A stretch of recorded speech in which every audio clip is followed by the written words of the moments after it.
Sometimes when I jump from Rocket League to Catan or Zombies back to Catan, I have to get the layout all right. So it might be right, or it could be way off. We're gonna find out. Maybe all my cards will show up on the screen what I have in my hand.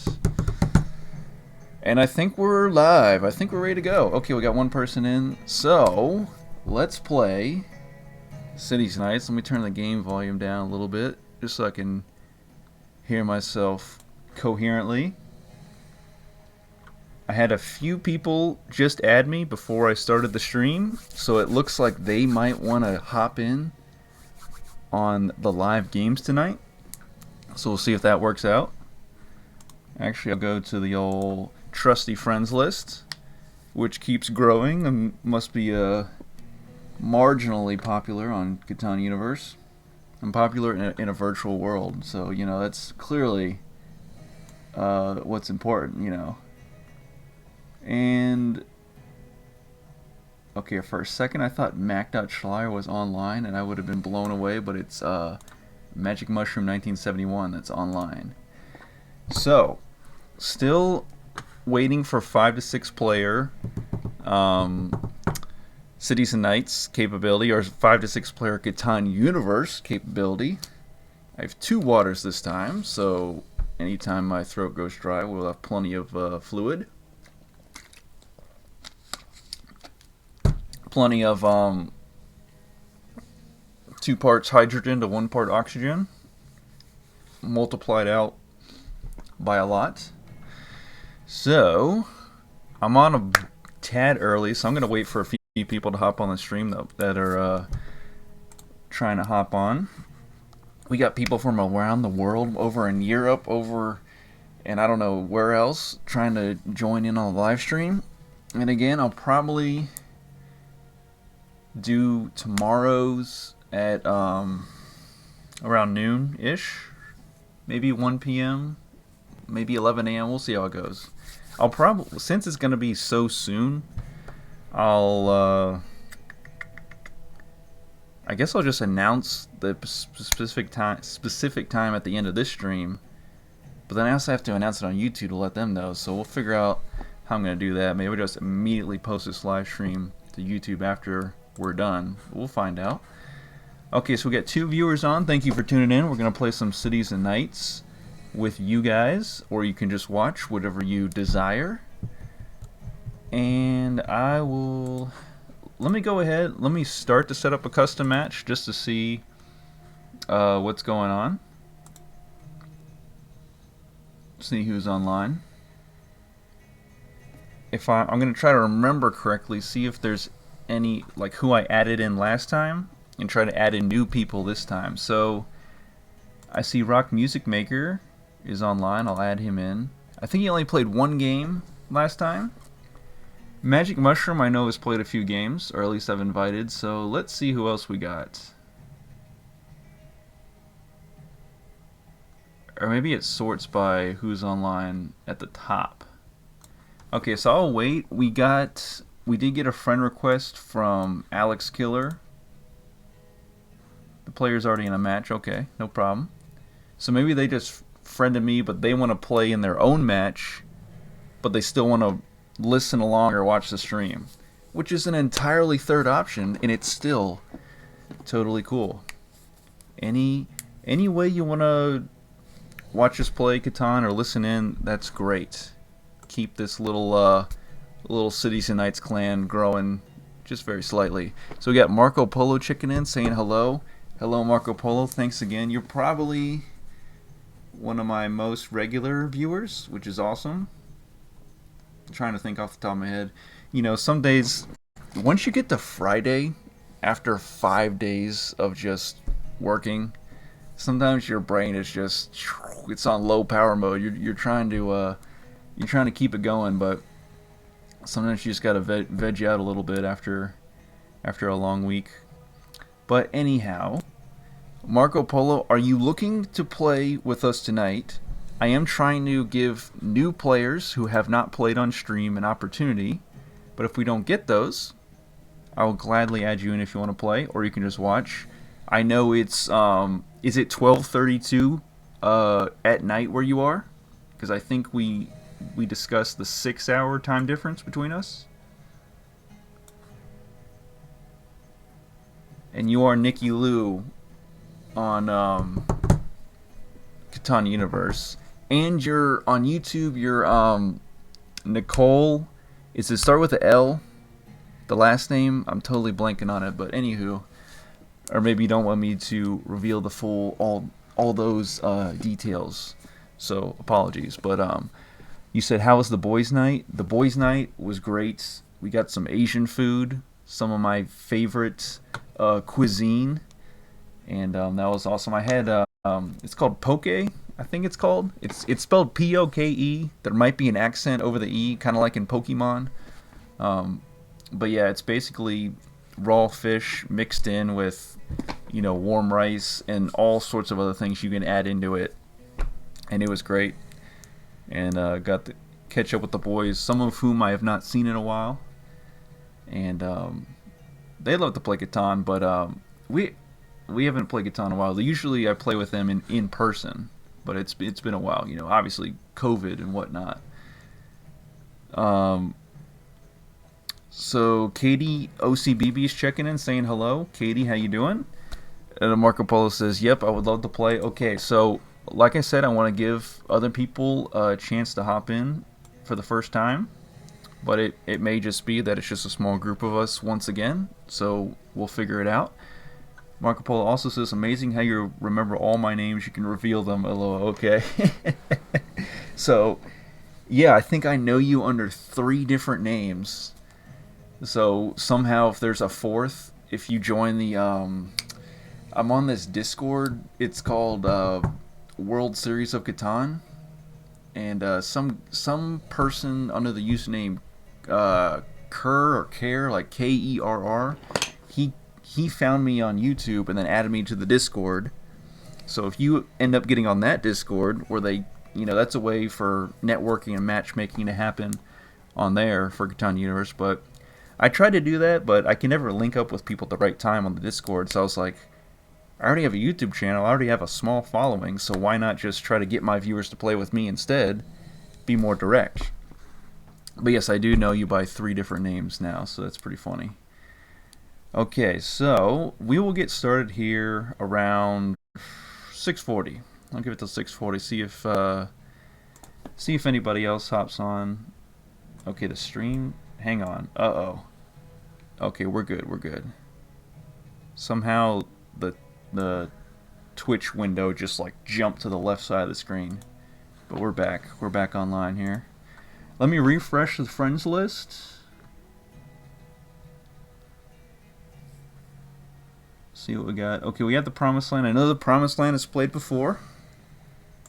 And we may just have repeat players. So we got Rock Music Maker, because I think he only played once in the so far overall. So how many times has the Promised Land played with us? And Katie has played with us, and her name is like Katie55 on Catan Universe or something, if I remember correctly. Find it right now. It is... She may just want to watch, which is totally fine. Yes, Katie OC55. Okay. Oh yeah, and she said she was gonna get Seafarers when she got a chance, because now we're probably doing more Cities Nights with Seafarers. So Katie in the Twitch chat says, "Doing great. I became a Grandmaster in Base Catan yesterday. Congratulations!" And I'm amazed that you can do that, because for whatever reason, when it comes to Base Catan, either my luck or my skill is just way just low, just sucks. I cannot do Base Catan for some reason. It's like I'm always making a comeback in Catan, and I don't have enough time to make a comeback in Base Catan. So the fact that you became a Grandmaster in that is admirable. Also played my first game of Greater Catan last week. It was in real life with 5 people, and I won. Katie, good job. You won in real life in Greater Catan, and 5 people actually sat. How long did that take?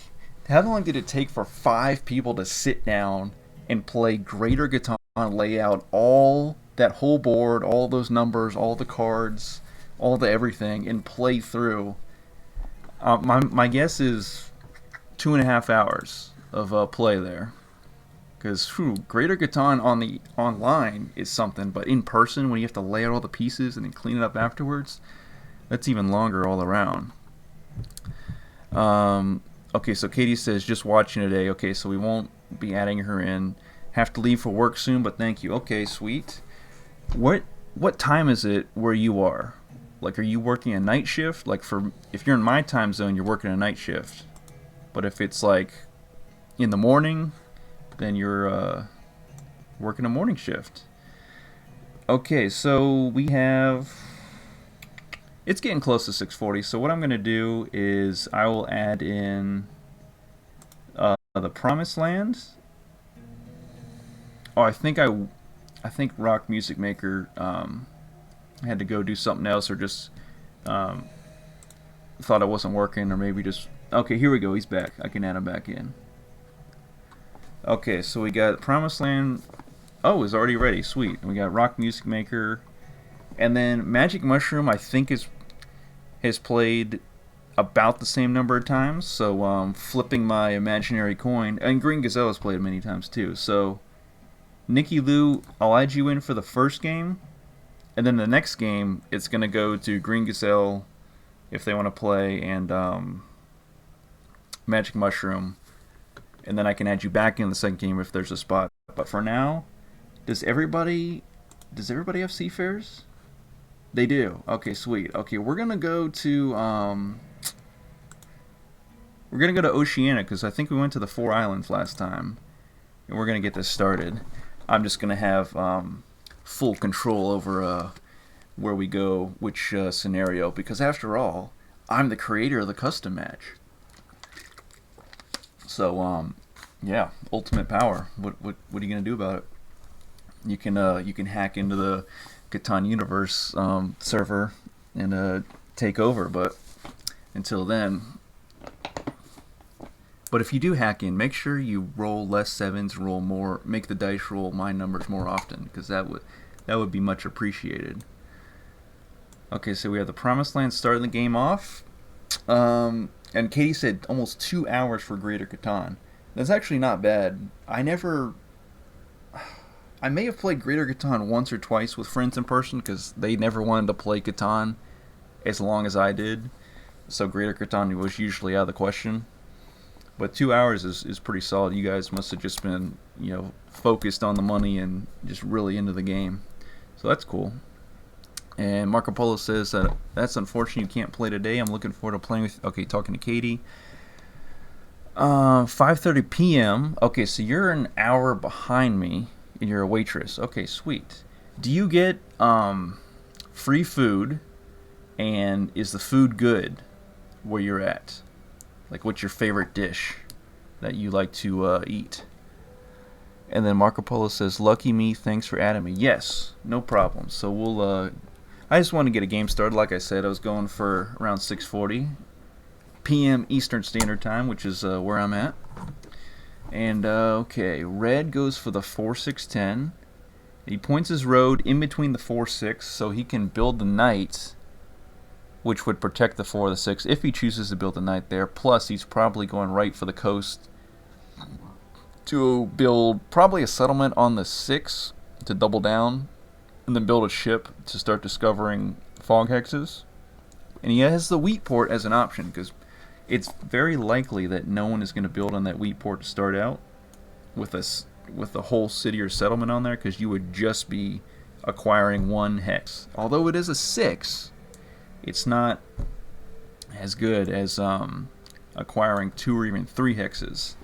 And one tip that I watched this on some kind of Catan tips and tricks video a while ago, but if you're looking to build on a specific place, let's say it's 3 hexes, you want to build on 3 hexes. So if you look at the dots under each number that you're building on, if you add up all the dots, then the more dots you have total, the more probability of of those numbers getting rolled overall. So like if you built on the 8, 9, 12, like I could build on right now, you would have 5 dots under the 8, 4 dots under the 9, 1 dot under the 12, which would add up to 10.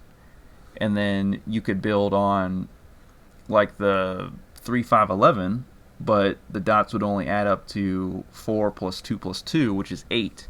So you have a better shot of your numbers being rolled more if you build on a place where the dots add up to a higher number overall.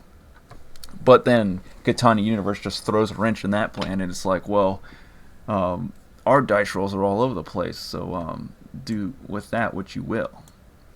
Okay, so actually I am looking at the 8, 9, 12 spot, because then I can just go head down straight to the... Man, the sheep board's on a 12, which is not the most desirable.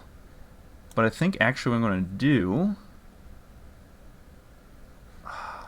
I'd really like some lumber, but lumber's kind of taken up over there. I'm going to go for the 358 with the settlement.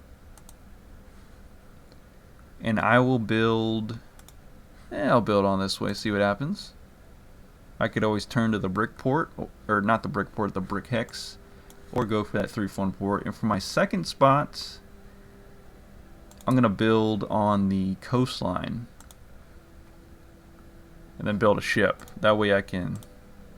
I mean, I didn't build any lumber, but you see the lumber is... The only lumber hexes are 2 6s and 11. And 11 is... I mean, it can always get better with Inventor, but that's going to be a while for that.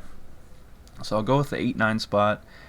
Hopefully I can snag a lumber or, you know, maybe win to tie with Defender of Catan, take a green progress card, hopefully draw road building, and then be on my way. But I think the best strategy for Oceania is getting to these fog hexes as soon as you can. Because as soon as you discover one, you get a resource of whatever that hex that you discover. And then once you build on them, then you can really start to make some progress. Okay, so I had a feeling that someone was going to go for the 4-5 with the 3-for-1 port spot instead of the 4-5 without it, because having a port in Oceania I think is very crucial. And then they're probably going to build, they might build on double down on the 5 wheat, and then they can cast off with ships after that. So that was Gray that did that, Rock Music Maker, and he has the 6 lumber to complement the 4 sheep. So there's his ships. And he did not build on brick though, so it's going to be hard for him to build the road and the settlement. So we're going to see how that goes. And then we got, okay, so Nicky Lou built the ship off the city up here on the 610.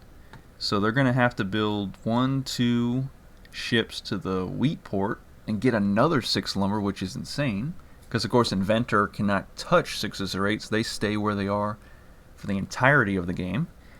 And then it's only going to be another 1, 2, 3 ships in 2 different directions to start discovering fog hexes. So that can be a powerful strategy.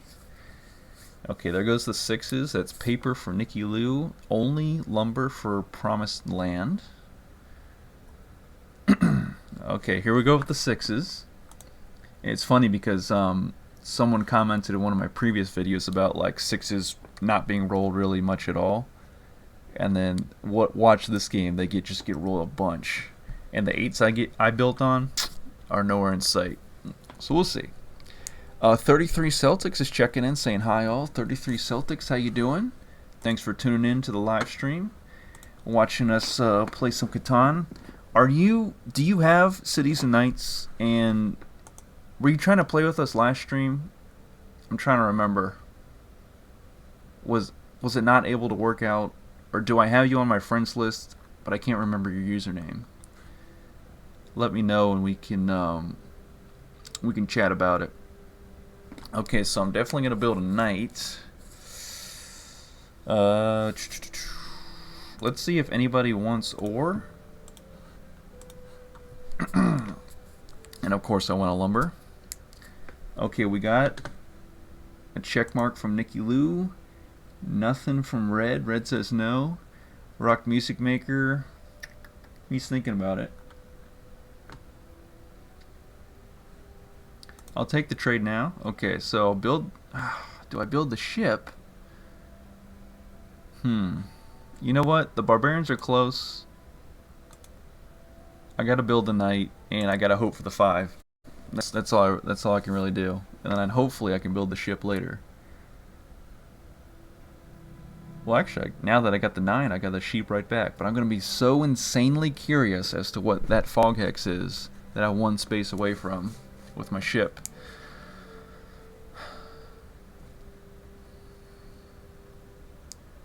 Okay, so I did give Nicky Lou the ore, and if 8 gets rolled to get more ore. Okay, there's the 5, so we're good on that. Oh, you know what?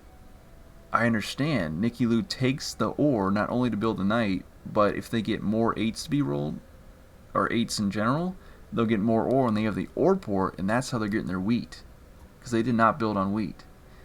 Man, 6s are just doing great. 33 Celtic says, I was out for last stream. Loved the 10-10-10 blitz last game. Cities and Knights is great. Absolutely, Cities and Knights still ranks supreme on my Catan expansion ranking list. And yeah, the triple 10s, they did not get rolled as much as I wanted, but they certainly did some work for me, so I was very happy about that. Okay, so 7, Promised Land's got to burn cards. Don't you hate it? You have 8 cards. You just had 1 too many. So that's why sometimes, and I think I do this more when playing in person, but I'll make more favorable counter offers if I have 8 cards with someone. So I'll give them 2 cards instead of the 1 they were asking for. So I'll go back down to 7 cards. That way, if a 7 gets rolled, then I'm safe.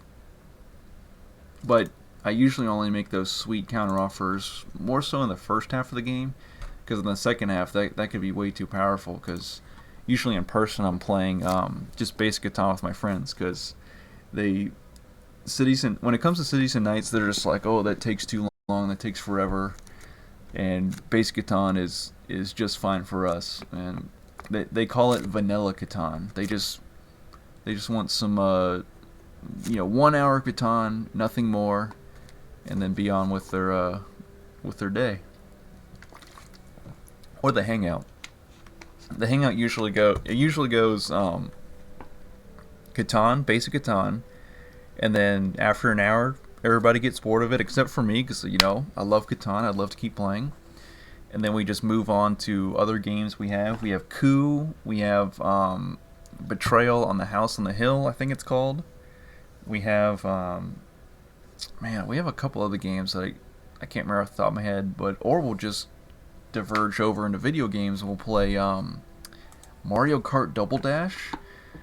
Just a childhood game we all grew up with, so as adults we can go back and just play it with each other, because we brings back those memories. And usually I destroy them in Double Dash, but it's only very, very slightly, because we're all like super competitive. And so yeah, that's a lot of fun. Okay, so I can move this ship over to the other spot, but then I can't move this other ship because I got my knight here. So that is a benefit to putting my knight over on the 8-5 over here, because I can move my ships around. But I will offer a sheep, and I'll just see what's out there. If nothing's out there, I'll just pass. 33 Celtic says, much more trading in base Catan and Cities and Knights seem like trades are hard to come by. You're absolutely right. It's like in base Catan, most of the time you need trades to kind of thrive, to actually make progress or feel like you're making actual progress in the game. But Cities and Knights, it's like there's so many different ways to acquire resources and commodities, especially after progress cards start coming into the game and becoming a factor. So it's like people see trading as not very important. And yeah, I've had games where people just won't trade at all. They just want to let the game play out as is with dice rolls and progress cards and just do the game that way. And trading would definitely make the game go faster, but it's like in the early like setup phase of trying to get yourself established, build a few settlements or cities or a few city improvements. It's like I think people feel the same way I do, where it's like this one specific trade could help this person out way more than it would help me. And if that boosts them and gets the ball rolling for them, but it doesn't for me, then I'm not going to make that trade. So I've had that happen a lot of times. Okay, Nicky Lou wants lumber for brick. I don't have brick because 8 refused to be rolled. He has 0-8 so far. I hope 8s get rolled very soon. And what did I miss here? So my city wasn't destroyed for once in a while, maybe, possibly. I think Rock Music Maker got the Defender of Catan victory point. Yeah, because he had 2 knights and they were both activated. Okay, there goes another 6. Let me just try straight up. See if I can get that that lumber out of anybody for a sheep. Maybe sheep is too plentiful. Yeah. Okay, so I'll just pass. And once again, I'm back to hoping for a 5. Or an 11. You know, when I opened up the dice statistics and I saw that 11 didn't get rolled, I thought to myself, watch 11 get rolled before 8. And there you go, like clockwork. So, Catan Universe and your crazy dice roll system, here's to you. Okay, now we're on board. Now we got an 8. But we still definitely need a wheat. Rock Music Maker has level 2 Yellow City improvements. Nicky Lou already has science bonus. Where have I been? Let me offer a sheep. Because they're giving ore. I don't want the ore to go to Nicky Lou because she has an ore port. And she will definitely utilize that. Okay, there goes a 4 with a green die and a 2 red die. So anybody with at least level 1 Green City improvements gets a green progress card. And I haven't got a single yellow progress card yet. Yet I have 2 Yellow City improvements. So what's the deal here, game? 7. Okay, so that was the first 7 post initial barbarian invasion. I need a wheat. I know a 4 got rolled. So I'm looking at red. But I also want to shut down Nicky Lou because they're dangerously close to that Green Metropolis. I'd shut down the 5, but the knights are all up in there. So I'm going to go for the 10. But I'm going to steal from Promised Land. Hopefully draw the wheat. And I do. And I will go ahead and activate the knight. I'm going to upgrade to Politics level 1. And no one... Oh, actually, wait. Promised Land has level 1 Blue City improvements, but I am going to... I'm going to promote my knight, because I want to battle Rock Music Maker for Defender of Catan. I want to tie, and I want to draw a green progress card for myself. And Promised Land rolls a 7. I could possibly get some backlash for that, for the shutdown on the 10. We'll find out. And 33 Celtic says that's very true. One trade can really multiply Cities and Night development. Yeah, I've seen it happen. I've been on the receiving end where I've done a trade knowing that it would hugely benefit me, way more than it would benefit the other person. And it's worked out like that. And yeah, I think possibly when Cities and Nights first became a thing that a lot of people started playing, because I feel like when I started playing it, well, I mean, I started with the beta version of Cities and Nights, so I was pretty early on, or the beta version of Catan Universe, so I was on here pretty early. This was back in 2016. Yeah, wow, that's already been like 5 years. That's crazy. But anyways, when I first started playing, of course I was just playing base Catan, but I quickly tried out Cities and Nights early on, still in the beta version of Catan Universe, so trades were definitely more plentiful back then, but I guess as people kind of wisened up and got way more strategic, because there's so many different ways to pick apart Cities and Nights and the best way to play, especially with all the different scenarios, yeah, trading definitely went by the wayside. Okay, so I got a green progress card. It's not the one I wanted, but just take it. Okay, here we go. 5. Ooh, my 5 is shut down. But that's why the 7 is a thing. Okay, so I don't think 4's been rolled lately too, so I'm definitely not going to get a wheat from red. Unless red's single remaining card is a wheat, which would be hilarious. So for now, ooh, the 5. The 5 is just staring me right in the face because both knights are deactivated. And I steal a paper from Nikki Lou, and I'm going to call that out because I'm going to spend it right away. And if I could just build one more knight. One more ship. Let's see. Let's offer 2 cards for 1. Let's see if lumber's out there. I'm kind of doubting it, but you always have to try. Oh, and we got a hit from okay. I'm actually going to take the trade with ooh, I don't know, because I'd be giving the lumber port probably to Rock Music Maker. But Promised Land already has 2 cities, so I'm going to give it to Rock Music Maker, this trade. We'll see how it affects me later on. I discover a 12, and it's a wheat. I'm not happy about the 12, actually. I take that back, just discovering the wheat. And I'll pass les dice. Oh, okay, so there goes the 12, and I'm built on neither of them. But that's not going to incentivize me to go build on 12's been rolled twice. Same as times number 8's been rolled. 2 has been rolled 0 times, which sucks for Rock Music Maker.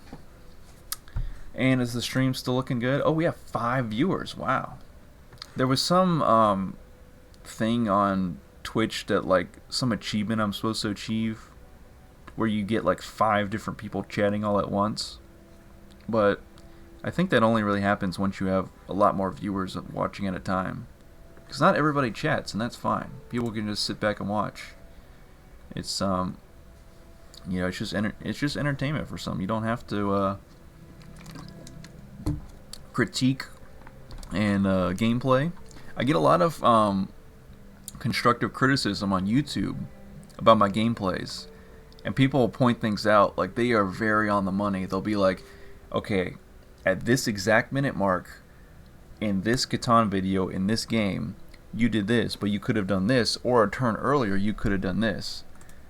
And I'll go back and I'm like, how did I not see that in the moment? Like, it was all right in front of me.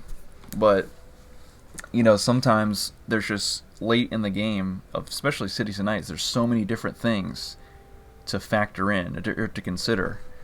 And I'll just miss things. So people will, you know, they'll go back and they'll find those things and tell me. I'll be like, okay, sweet. Now I can use that in the future to just be even better at the game.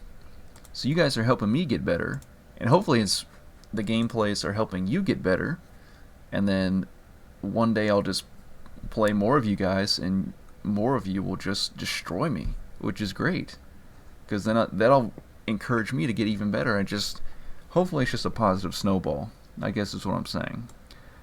Okay, so I discover a Lumber Hex. I'm happy about it. But it's an 11, so I discovered a 10, and then it got worse with a 12. It got slightly better with an 11. But I'll just pass. Not much I can do there. There goes a 4. Ooh, juicy wheats for red. So red, if you want to trade that wheats, what could I give you? I could give you a coin. Oh, he gets the Green City Improvements level 2.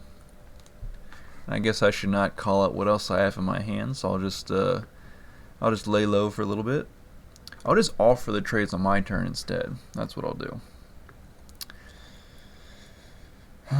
Okay. So if you are just a viewer on Twitch, you see these 2 that I have. Okay, there goes the 5. Okay. Making progress.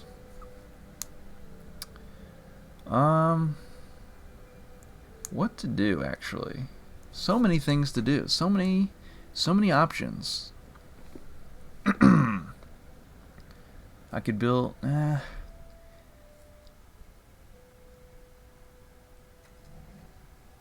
Yeah, protecting the 9 is still pretty important. Even though it hasn't got rolled in a while, I still value it pretty highly. Okay, so Rock Music Maker has gone up to 3 Knight Strength, so I am not getting a progress card if Barbarians invade when I roll the dice. 7 rolled by Nicky Lou. Have 6s been getting rolled recently? Cause no, I don't think so. Nicky Lou must be getting fairly close to the Green Metropolis, but not quite there. And Nicky Lou discovers a 6 brick. So the best number, or one of the 2 best numbers you could discover. And they'll probably just build upwards to the top left of the board, because I'm stuck with the 10, 11, 12. Okay, 10 was rolled. I'm not quite built on it. Let me see if anybody's got sheep, actually. I used to have a lot of sheep, but now I have no sheep. I'll give ore. Okay. So there's no sheep out there, so I will just... Again, I'll just pass. Another 10. Okay, so that's just... The brick is going crazy right now. So that is... Okay, Nicky Lou gets 4 brick every time a 10 is rolled. Is that insane? That is absolutely insane. And Promised Land gets 2 brick of their own. Wow, that's crazy. Where's the brick port? Everybody make a mad dash for the brick port. Yeah, Promised Land's definitely closer than anybody to that brick port. Actually, if Nicky Lou builds on the 6 brick, they actually might try to sneak around that brick port, because that would become very valuable. Because after you build roads and your city walls, brick becomes only a trading mechanism to trade in for the other things you need. And there goes the 5 before I was able to build another knight. And that's a victory point to Rock Music Maker. He's at level 3 Yellow City Improvements. Just got another 2 wheat. Is about to get that Yellow Metropolis. Wow, the 4s I've gotten rolled that much, huh? So he'll probably get the Yellow Metropolis. He'll go up to 8. And he's already at 6 victory points. 2 Defender Catan victory points, if I'm not mistaken.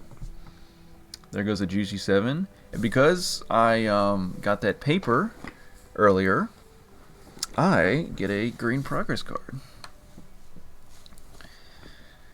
Okay, so...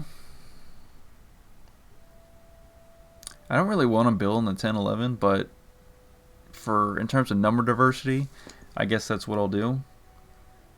Because, I mean, let's see. The pirate ship is still there, so I can't really build all the way around it unless I roll a 7 on my turn or put a knight there on the 11, chase away the pirate ship, and then go from there. As Nicky Lou moves the robbers, steals my ore. So I may just build in the 10-11, just build a road straight through in between them and see what's going on the other side. Because no one has discovered gold yet, and I know gold is out there in Oceania. Okay, so Nicky Lou goes up to 6 victory points. That's... So 2 cities and 2 settlements, 6 victory points. So there's no special victory points awarded for building on the middle island in Oceania. Okay, let's roll dice. A 6? Okay, man. I need science bonus or something. Huh.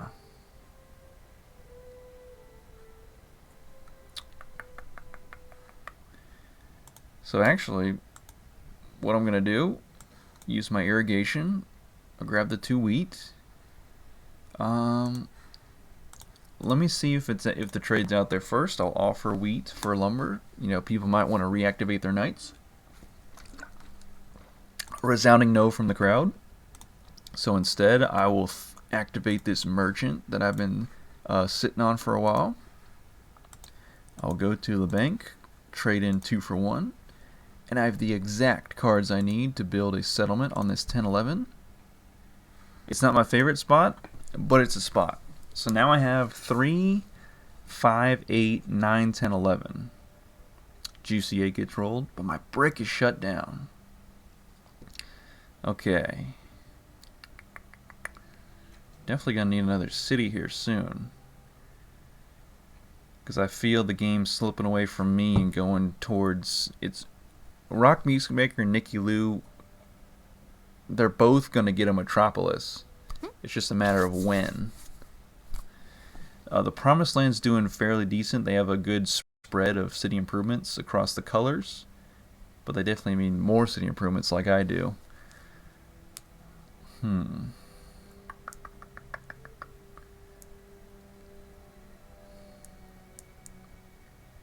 Yeah, I'm just really hoping gold is on my side of the board rather than these three, this cluster of three up top, because there's no way I'm getting over there.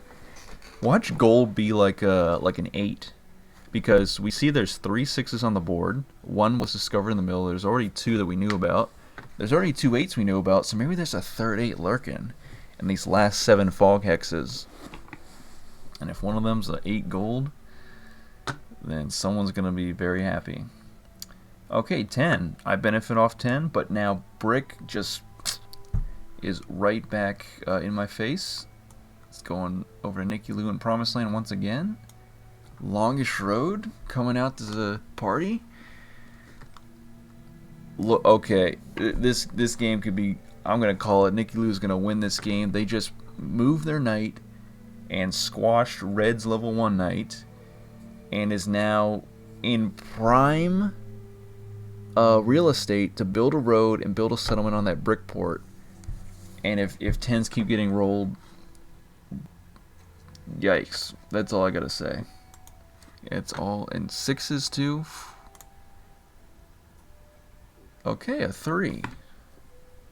Ooh, okay.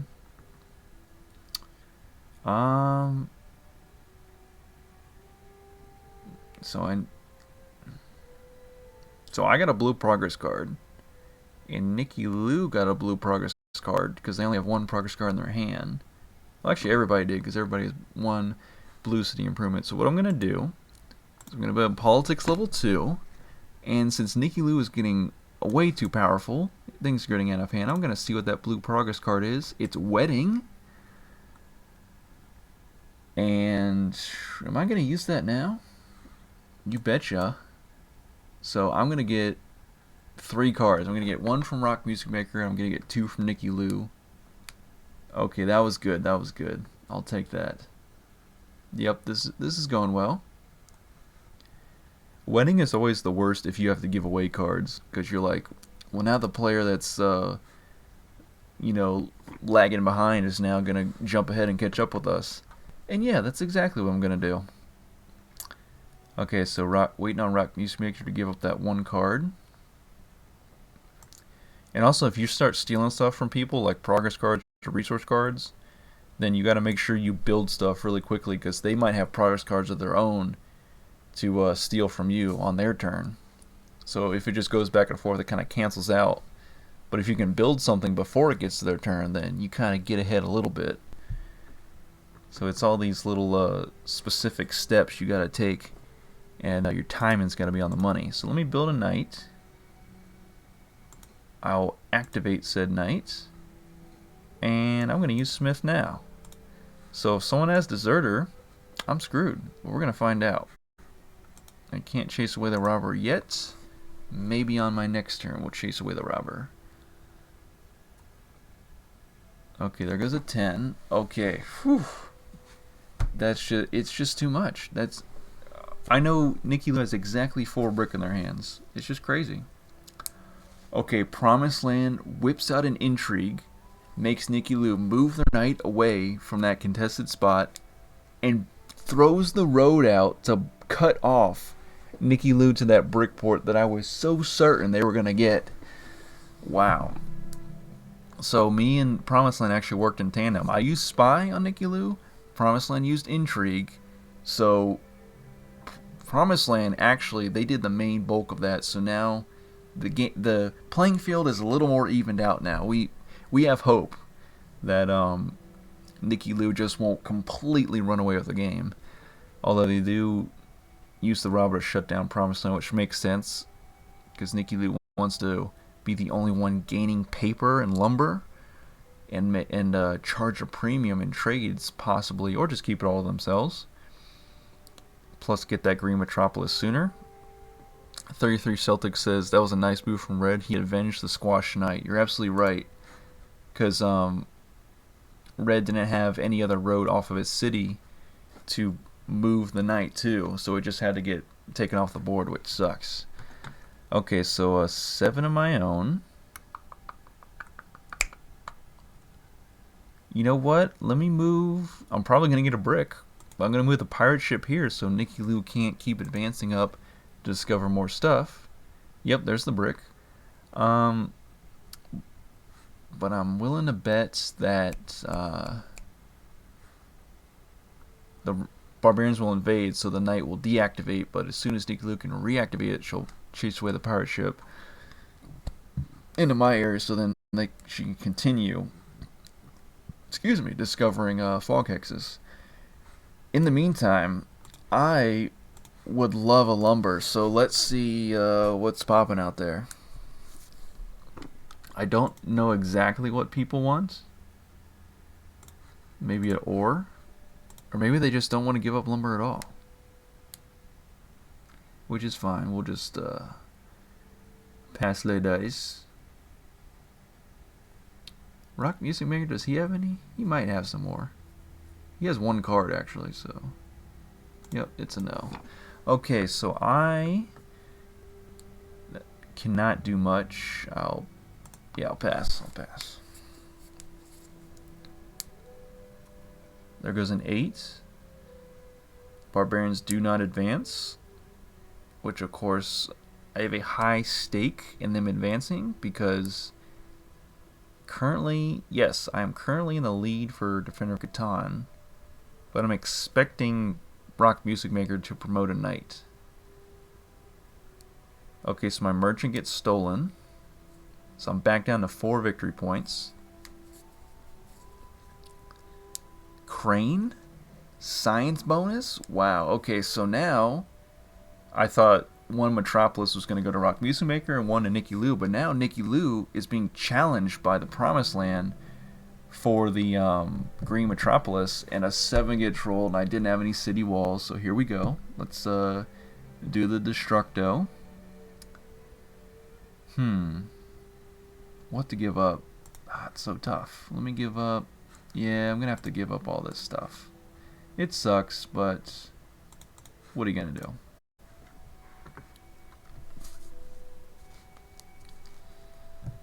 Okay, so this stream, are we still we're 48 minutes in. Things are looking good. 8 viewers? That's crazy. I think that ties for the most viewers I've ever had at once at a time. So thank you guys for tuning in. And so we will be playing a second game after this. And if you do want to join into that game, you just let me know. You put it in a Twitch chat or you add me as a friend on Catan Universe. My username is Dupinator. Or you can see it on the screen right now. And as soon as this game ends and I go back to the main screen, the friend request will immediately pop up, and I'll accept it, and then we can possibly get some new players into the next game. So just giving you that heads up now. Okay, so barbarians are 1 space away from invading, 9 active knights to 6 barbarian strength. Will Nicky Lou usher them in? She will not. Dang it. So now the landscape is going to change here. So I was hoping to get all these knights deactivated on the board. Oh, builds a road, just completely sidesteps my strategy and builds the roads, doesn't even care about the pirate ship, but discovers an 11 brick. So we're even now. I discovered an 11 lumber, you discovered 11 brick, but these last 2 fog hexes up there, they do have me worried. My 8 was shut down. My 8 ore, that's the absolute worst. I do get a Defender of Catan victory point, so I'll go up to 5. Okay. What to do here? Let me... it's tough. I'm going to reactivate this knight. And I'm just gonna pass. I gotta gather some more resources here. Curious Whiskers 88 says hi all. How you doing, Curious Whiskers? Glad to see you tuning in. Alex Killer 999999 says, "Can I play in the next game?" Absolutely, yes, you can. I did notice that you sent me the friend request, or did I send it to you a while ago, and it got accepted recently? I'm not sure, but absolutely, I noticed that you were on the friends list now, so I'll add you in for the next game. And Trader Jones says, "Hi everyone." Trader Jones, thanks for tuning back in. Good to see you guys here. And okay, so that'll be good. So we got Alex Killer 999,999, but the Catan Universe username is slightly different. You're in for the next game. Curious Whiskers 88, do you want to play in the next game? And then we would just need one more person. It could be Trader Jones, or it could be Green Gazelle or Magic Mushroom 1971, and I would flip that hypothetical, figurative, virtual coin. Not virtual, but imaginary coin. Let's go with that. And okay, the 7 was rolled. I think Nicky Lou just moved the robber from the 8 ore to the 3 ore, which is always good for me. Okay, what do we want to accomplish here? Okay, brick for lumber. I didn't build on lumber, so I don't have lumber to offer. But they want lumber, so what is Nicky Lou's endgame? I think they're trying to build another road to further their longest road and discover that second to last fog hex at the top left of your screen. Curious Whiskers 88 says, "Yes, please." Okay, so we have Alex Killer and Curious Whiskers in for the next game, so I will be sure to add you guys in, and then we'll get that fourth player in, and it's gonna be good when we have 5 to 6 players, Cities and Knights. We'll have I think it'll be better for custom matches, because I think those players will stick around because you made the effort to get into a certain specific match with certain players. But I think in just like regular online multiplayer in auto match, 5 to 6 players will just be chaos. Like, people will be leaving left and right. You'll eventually get stuck with like 3 AIs, and everybody will be exploiting those trades like crazy. My brick was stolen with resource monopoly, so my plan to get a second city was just thwarted, if I can say my words correctly. But anywho, I'm still going to alchemist to 8 regardless, because that's a good number for me. I get 3 cards off it. And all I can do is to use merchant fleets. I'll use it on brick. And yeah, I think I'll just reactivate the knight for now. And I'm going to have to wait on some more numbers and some more progress cards to come my way. We'll pass the dice. Alex Killer 999,999 says, "What is this map called?" This map is called Oceania with 4 players, and if you're ever in a match of Catan and you're not sure what the map is called, if you go on the left side of the screen, there's a little eye, and it's a scenario configuration. If you click on it, it'll say Expansion, Cities and Knights, Scenario Oceania. So it'll give you exact details. It'll even tell you the victory points you go up to. So 15 victory points is the standard amount of victory points for Oceania with 4 players. I think Oceania with 3 players is actually 16 victory points, an additional one. It's interesting that 3 players, sometimes you play to more victory points, but on the same scenario with 4 players, you play to less. I think it's just because there's an extra player, so more turns have to happen. So they're trying to balance out the length of time the game would take. So there is that.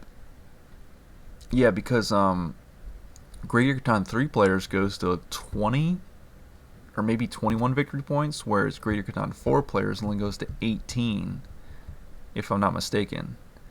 But of course, in custom matches, what I want to do later on, just later down the road, where we everyone's more accustomed to playing online on the live streams, where we set up a custom match where we just like change the rules all over the place, where we like maybe max out the victory points, we do friendly robber, we do dice card stack mode, and Nikki Lou just sealed the deal. You guys are seeing it live. Discovers the 8 gold. It was the very last hex to discover up top. Discovers the water hex, and then was rewarded finally with the 8 gold. And is there another gold hex in Oceania? I can't remember, but I might be out of luck on that. And I'll roll a 3, and Constitution just went to Rock Music Maker. And I have Bishop, and I'm announcing that because I'm going to be using it. And Alex Killer says, nice, you can just call me Alex, by the way. Okay, Alex from now on. Sounds good. And then Curious Whiskers says, I'm happy with just Whiskers. Okay, so we got Alex, and we have Whiskers. Thank you for letting me, shorten it up for ease of verbalizing, for ease of talking.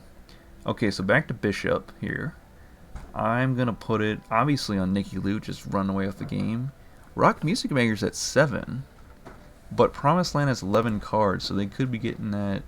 Actually, I'm going to leave Promised Land alone, because I want them to take the Green Metropolis before Nikki Lou. So I'm going to use Bishop, throw it on the 6, get two cards, and I still can't build the city here. I don't have a port, so I'm just gonna have to do this. Or actually, you know what?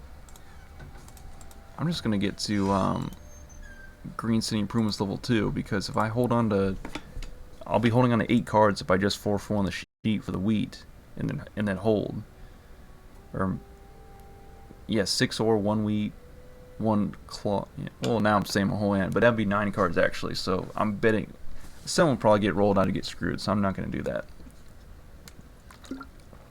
But there goes a 10. Okay, so someone had Inventor, and I missed out on that because my 5 wheat is now an 11. So I'm going to be hard pressed for wheat going forward in the game. But I did build the Green City Improvement level 2 because I'm hoping for a road building, because I really need to get some more roads out on the board, discover these fog hexes. And Alex says, what is gold? What does it do? Okay, so whenever gold gets rolled, you okay, hang on here. Cloth. I would love to have cloth. I don't have lumber to offer. Okay, so back to gold.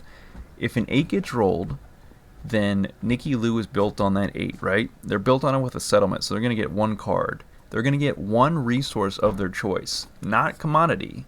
Even though we're playing Cities and Knights, gold only gives you a choice of 1 of the 5 resources, lumber, brick, sheep, wheat, or ore. You do not get it 1 choice of a cloth, a coin, or a paper. Hang on, Deserters making me burn one of my glorious knights, so no more Defender of Catan for me. Thank you for that, Rock Music Maker. But they don't have a space to put the level 2 knight they stole from me, so that is good to note. But yeah, gold, you can only take a resource of your choice if that gold does get rolled. So every time an 8 gets rolled, Nikki Lou is going to get a resource of their choice plus an ore and a coin from their 8 ore that they're built on that they share with me. So that, it's pretty powerful. And you can combine that, the gold strategy, with Alchemist, because if you play Alchemist and you Alchemist the number that that's on your gold hex, and let's say you have like 2 cities on it, you instantly get 4 cards of whatever you want. It's insanely powerful. But I respect the strategy.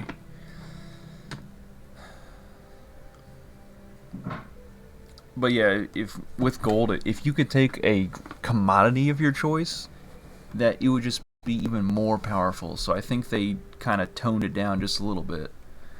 And there goes the pirate ship being moved over to shut me down.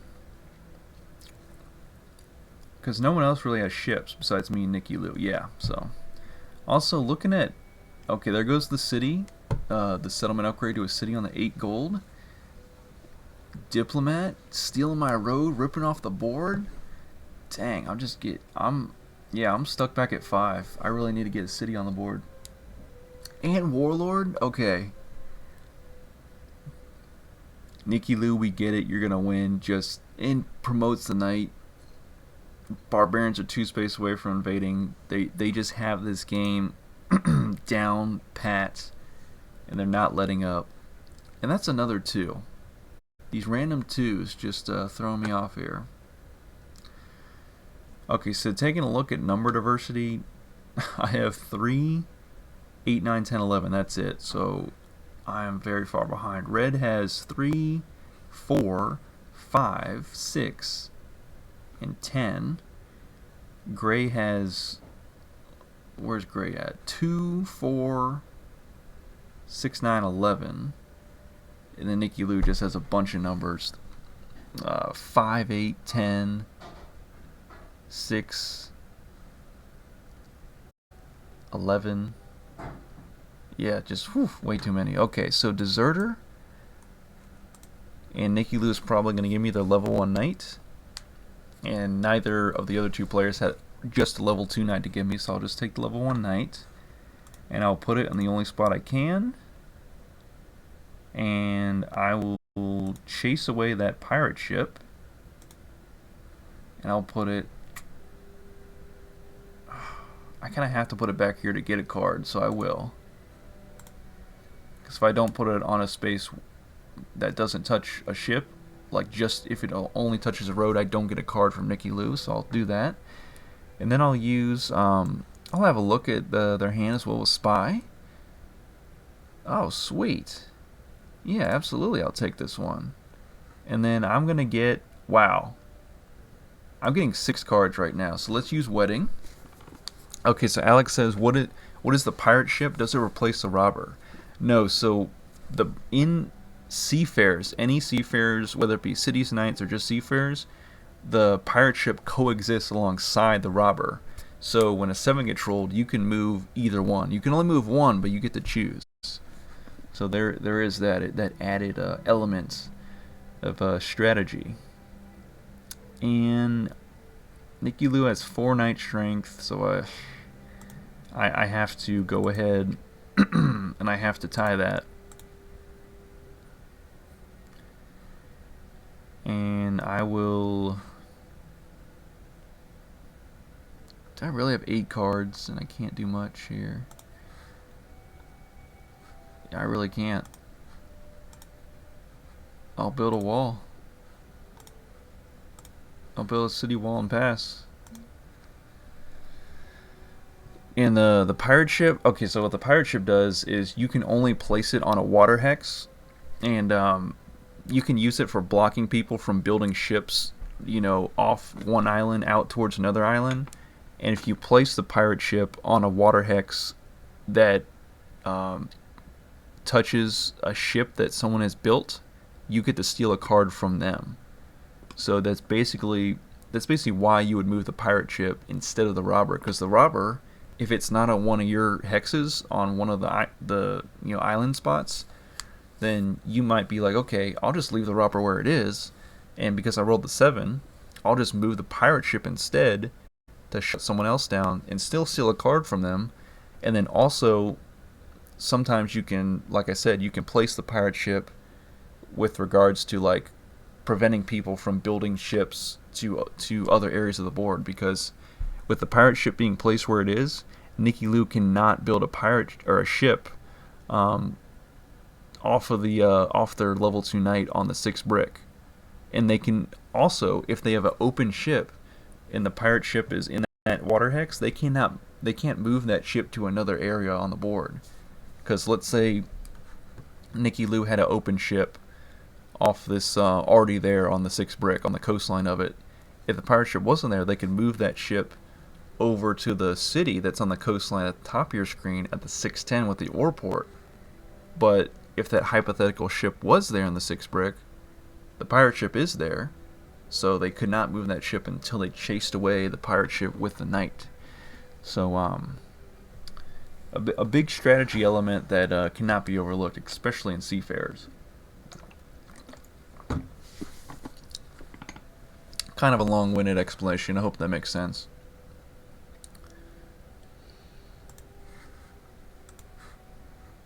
Okay, sheep gets stolen, but spy was not used on me. So that was the third spy that came out, because I used 2 so far, and I think Rock Music Maker used that one. Yeah, because they had 5 progress cards in their hand on their turn, which is insane. So now that all 3 spies have been used, it should be a while before they resurface. Unless a lot of blue dice rolls get rolled. Okay, there goes the 4. Printer goes to Promised Land. Okay, so we saw Constitution go to Rock Music Maker, and then Promised Land just got Printer. So those 2 instant victory point progress cards should be not seen for a while as well. That might come up late in the game as a deciding factor. We'll see though. Okay, another inventor.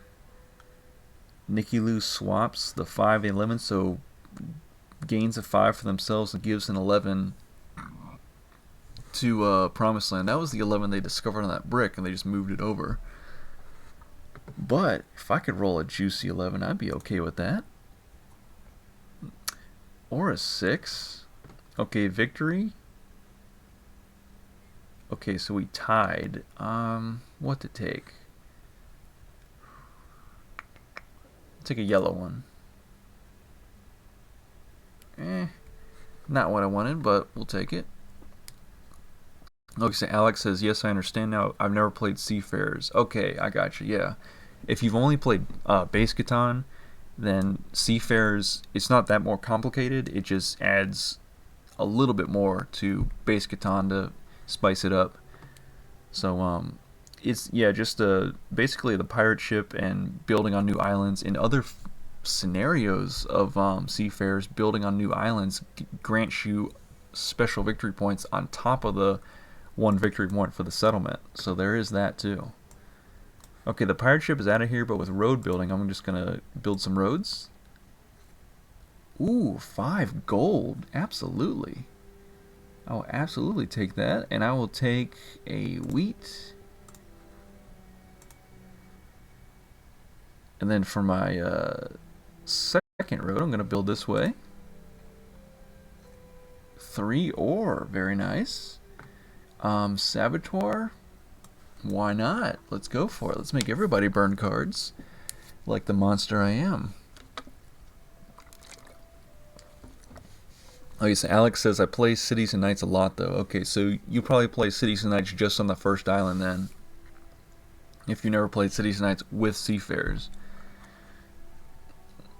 But Cities and Knights on the first island is still crazy. Still offers a boatload of strategy. I can't really utilize Merchant, but I will steal a victory point away from whoever I'm stealing away from. I think it's red. Yeah, Promised Land. So I'll put on the sheep. And I'm going to activate this knight. And we're going to wait. And we're going to hope for some dice rolls to come my way. 11. Okay, 2 paper for red. That's crazy. So we're going to see how this plays out.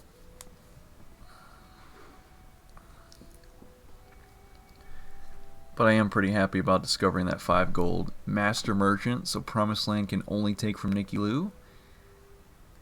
And, man, I'm only at 6 victory points, but I'm going to try to make a comeback, because we are going to 15. Promised Land gets the Green Metropolis so that Nicky Lou cannot have it, so that's great. And then builds a settlement on the 4-9. Oh, now they're on the coastline, so now they're looking to build some ships. Okay, so I thought Nicky Lou had this game in the bag, but now Promised Land's making a serious comeback. I like it. It's 33 Celtics, like you said. This is a spicy game, and things aren't so like one player's not way ahead in the game. Now it's getting interesting here. Trade Monopoly. I knew it. The cloth I just received ripped away from me, and trade bonus continues to be elusive. Is this the Yellow Metropolis? Yeah, I think it is. Yep, because they use Merchant Fleet. Oh, and they had Crane? Rock Music Maker, you strategizer. So, Rock Music Maker coupled Trade Monopoly, stole the cloth, coupled that with Merchant Fleet trading in 2 wheat for a third cloth, then used Crane, so they had to pay 1 less cloth to get to level 4 Yellow City Improvements, take the Yellow Metropolis, and now they're at 9. So now I'm the only one lagging behind. Everyone else is very neck and neck in this game. Nikki Lou had a road building of her own. And this fog hex is? Oh, it's water. I'm okay with that, because that keeps Promised Land 1 more space further away from coming on down to this 3 ore, 5 gold area. So I'm definitely cool with that. No 7? Sweet. Resource Monopoly. You know I'm about to use that. Okay, so the question is, how much ore is out there? Perhaps not much, but maybe just enough for me to do my thing. Yeah, probably won't build the city on the 10-11 or even the 3-8-11. I think the 3-5-10 is going to be the space to do it. So I'm going to use Resource Monopoly. Let me grab some ore from people. Okay, that's a good amount of ore. I'll take that. And Merchant is... yeah, I'm going to have to move it. So I'm going to move Merchant onto the ore. Because if I had a third sheep, then I could do it. So I'm going to trade 2 ore for the brick that I so desperately need. And I will build the settlement. And I'm going to hopefully get a city soon. But for now... yeah, let me do this. Let me get a cloth back and a coin, and I'll get both bonuses. I'll get trade bonus, because if I keep holding on to these cards trying to save it for a city, it's gonna take me forever. I could get those cards stolen from me, so why not just get the bonuses, and then hopefully get even more progress cards that will help me out further along in this game. Okay, there we go. Who has the most knight strength? I have 2, Nikki Lou has 2, but they're probably going to reactivate their other level 2 knight. So they're probably going to get another Defender Khadaan victory point unless someone has Deserter up their sleeve and can steal a knight away from them. What do we want to do here? Promised Land wants a... you know what? No. Even late in the game like this, I know if I accept that trade with Promised Land for the lumber, they're gonna start building ships. And they're gonna get on this on the middle island here, which is still wide open for other players to come in and build on. 6s are crazy, and I still don't have science bonus.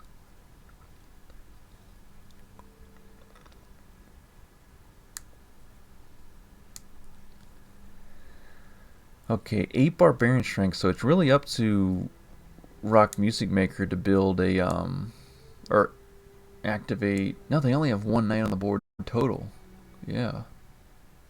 So it's really up to the other players to start activating their knights, plus me, if we want to beat these barbarians.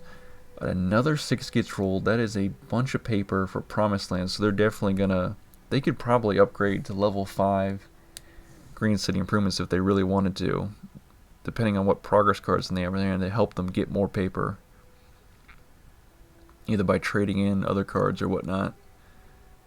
But until Nikki Lou builds to level 4 Green City Improvements, they don't have to really worry about that. They can continue focusing on other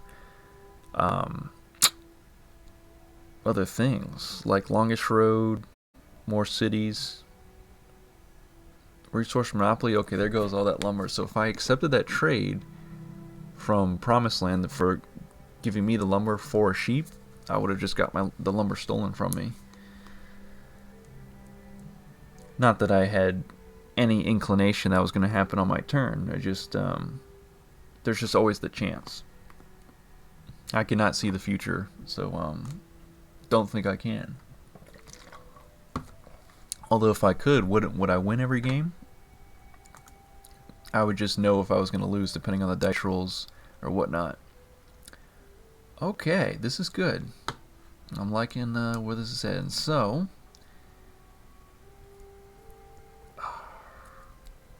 we're going to see if this is the right move. So I think the best play, instead of grabbing a resource, is to put the pirate... if I put it here, I don't think it matters either way. Because if I put the pirate ship here, Reg is going to build ships out to the 8 gold. So I think what I'll do is just shut down their 11 lumber. Ooh, I grabbed a paper, and I'll use Deserter. And we're going to use that... Yeah, we're going to use it on Nicky Lou, because they're still... they got a lot of knights, so I want to put a knight here.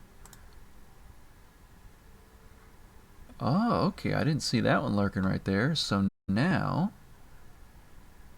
we shall, yeah, let's get some more cards right now. Let's see what's going on. Let me put the bishop, use bishop to put the robber on the 10s. Okay, I did not see that coming. I just stole a paper from each of them, and I stole a paper before from Promised Land. So we just got science bonus? How crazy is that? Could never have foreseen I was going to get 3 paper on 1 turn from 2 steals. Rock Music Maker says we have got to talk about this put the robber on the 6 wood thing. Yeah, you're right, but at the same time it's just too late. They're both 6 woods have already been way too powerful. But I do agree. And who is that? So Promised Land shuts down the 8 ore. Steals from Nicky Lou instead of me. But now my 8 ore is shut down. 33 Celtic says the great paper heist. You're absolutely right.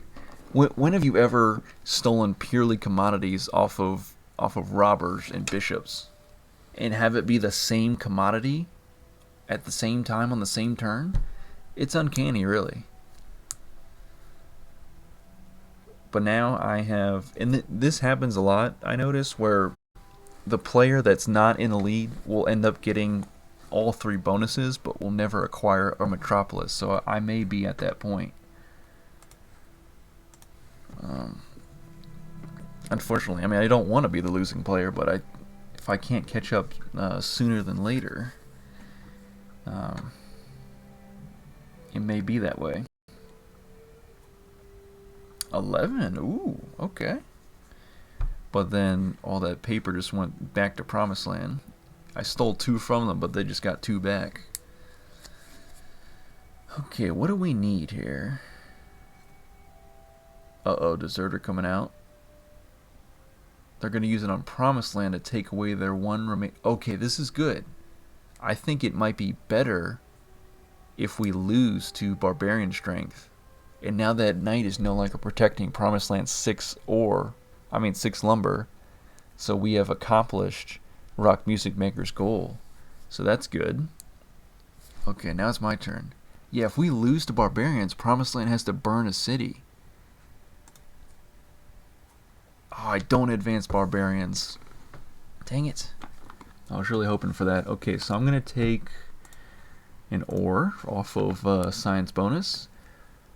Master Merchant. Before I use Master Merchant, I'm going to have a little look at Promised Land's progress cards. Wow, okay, here we go. Merchant, because they have so many cards? But also Alchemist? I think Merchant's going to be the one, because that's just, they're going to be able to do way too much with it. Yeah, sure, Alchemists are going to get some cards, but it's going to be Merchant. And I'll go ahead, I'll use Master Merchant on Promised Land, see what they got. They have 5 paper. They could just secure away the Green Metropolis forever. So do I want to... But even if I take the 2 paper, they can just Alchemist the open 11 and get the paper right back. So I think that's a losing game. So I'm going to take a ore. And then they have 7 lumber? What is going on over here? And I'll take, let's take a sheep. Yeah, let me take their sheep. Yeah, let me do that. Okay, so now, so many things to do. But I'll use medicine for now. I'll upgrade the settlement to a city. And then we have 9 barbarian strength. Okay, I've put forth 2 knights. So has Nicky Lou. Rock Music Maker has no knights. He does have a metropolis protecting his only city. So right now, Promised Land's the only one that would have to burn. I'm just going to activate just this one knight. And hopefully that's the middle ground. So we'll see what happens here. Yep, Alchemist to be expected. Also to prevent the 7 from being rolled, so that is smart. Oh no, they just got 4 brick. Because now Promised Land has 2 cities on the 10s. And they have 7 lumber. They could build 4 roads. They could go crazy with roads right now. Thankfully it's not ships. And thankfully they're not already built on this middle island that me and Nicky Lou were built on. 33 Celtics has another plot twist. Nice purple. So, just when you thought that one player was going to run away with the game, nope. Cities and Knights shows you that other players who lag behind can still get back in the game and even take the lead. And then they're the ones that we have to come after and try to hold back to try to keep the game going along long enough for us to catch back up. See, I've got to 8 victory points, but I'm still not the double digits yet, so I'm still not a serious contender. Okay, so Promised Land built 2 knights, but the barbarian strength. Oh no! I should have activated my level 2 knight. I think everybody lost, right? Okay, so Nicky Lou's got to burn. I think I have to burn. Oh no, you know what? I had 3 active knights, whereas Promised Land and Nicky Lou both had 2 active knights, so I was safe. Okay, so we're good on that.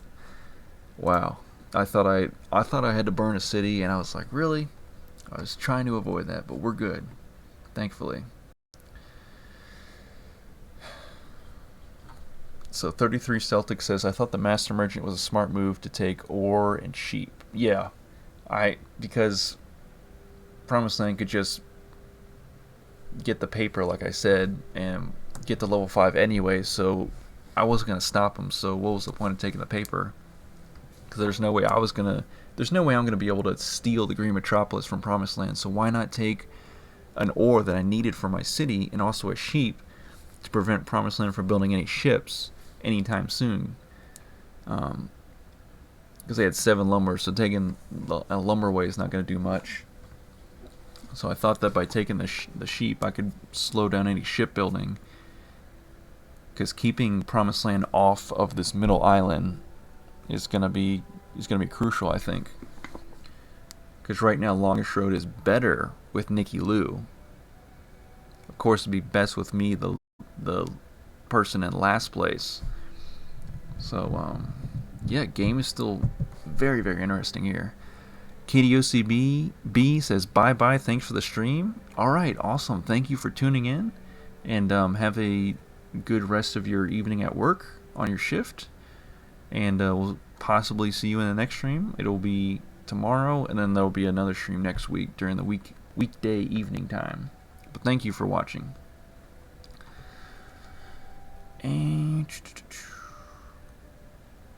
33 Celtic says, and it made it harder for him to build knight strength. Yeah, taking the sheep and the ore prevented him from building knights so easily, and he had to burn more cards. Yep. Yeah, because he probably would have been able to get the 3 knight strength to tie me, and then only Nicky Lou would have had to burn a city on that last barbarian sequence. Okay, nice 10 there. All the brick. The brick is just crazy to me, how much brick's going out there, but what to do here? So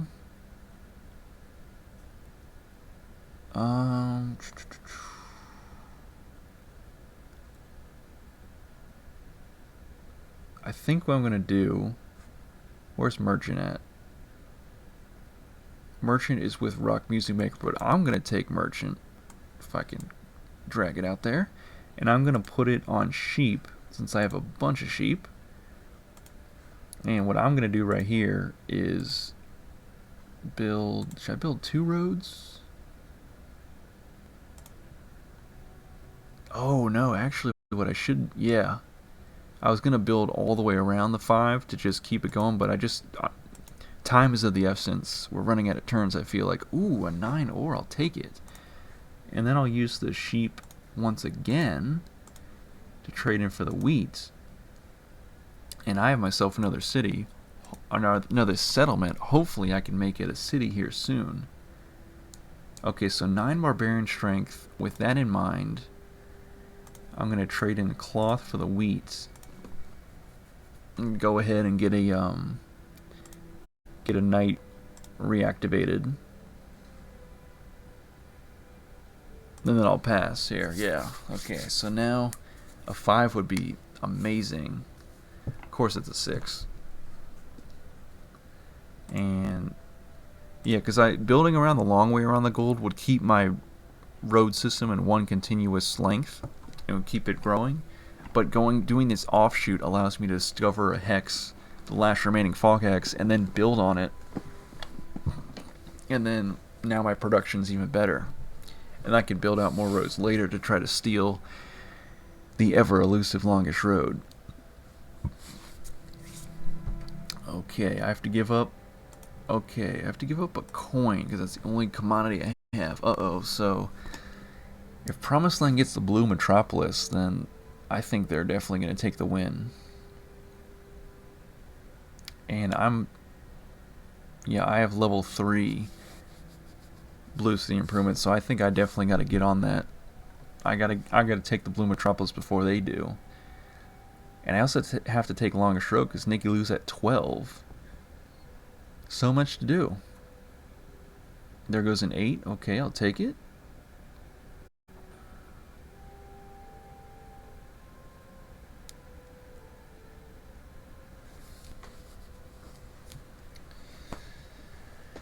$33 Celtic says tasty discoveries. Yes, discovering a 9 ore and then building yet again on the 5 gold is very, very satisfying.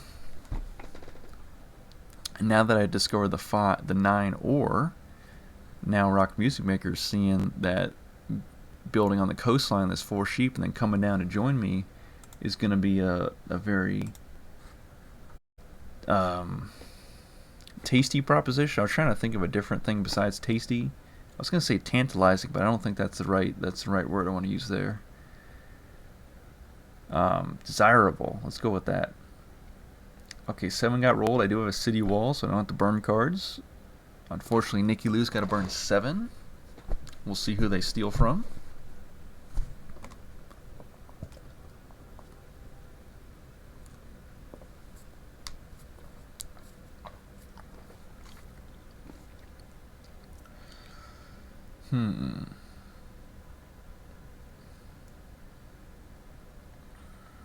Okay, so I have a 5 length road. Nicky Lou has a 9 length road. That's going to be very hard to overtake.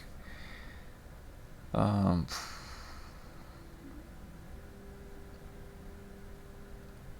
that's going to be hard to do. We'll see if we can make it happen, but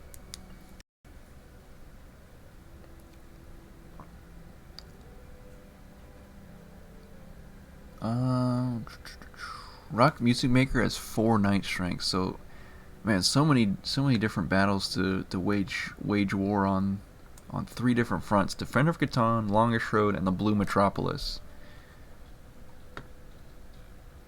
I'll be spreading myself too thin trying to do everything. I just can't.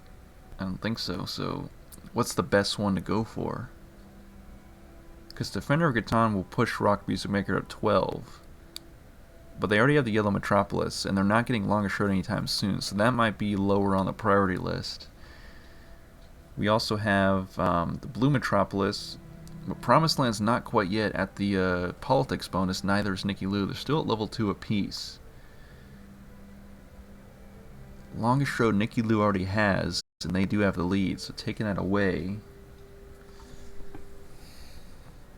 would definitely be optimal.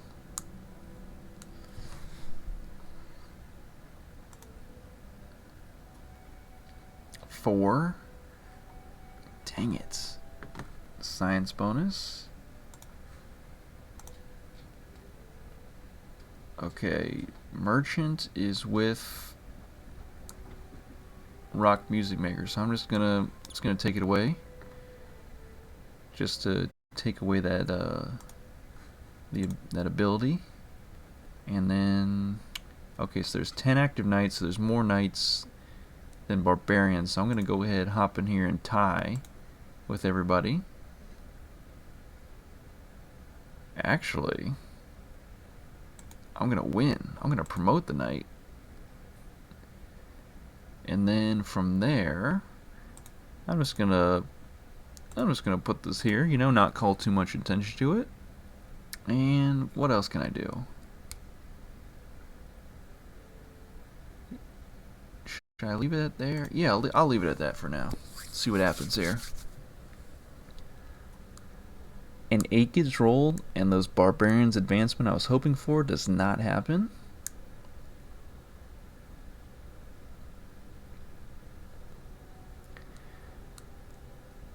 Okay, that's a ore and a sheep for Nicky Lou from their 8 gold, so they're definitely looking to put another knight on the board. I understand, makes perfect sense. Okay, I just need... I don't think Rock Music Maker can put another knight out, so hopefully they just advance barbarians. They don't, dang it. But it is another 8, so I will take that. Okay, so... oh, we're so close. I have a feeling I'm going to get shut down in some way, shape, or form. Alright, Nicky Lou, what's it going to be? Another 8. That's insane. Okay. Nicky Lou's probably straight up getting the politics bonus this turn. They're going to build a bunch of knights, I know it.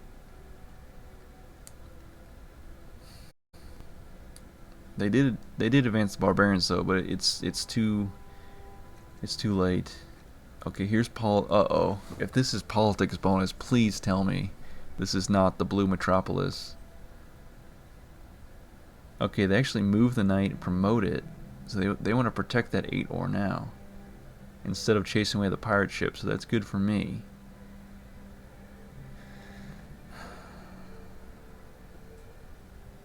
Okay, yeah, they moved the knight because they figured out my little plan. I was going to build another road and move my level 3 knight and cut up their longest road, so then I could take it easier. Or acquire the longest road easier.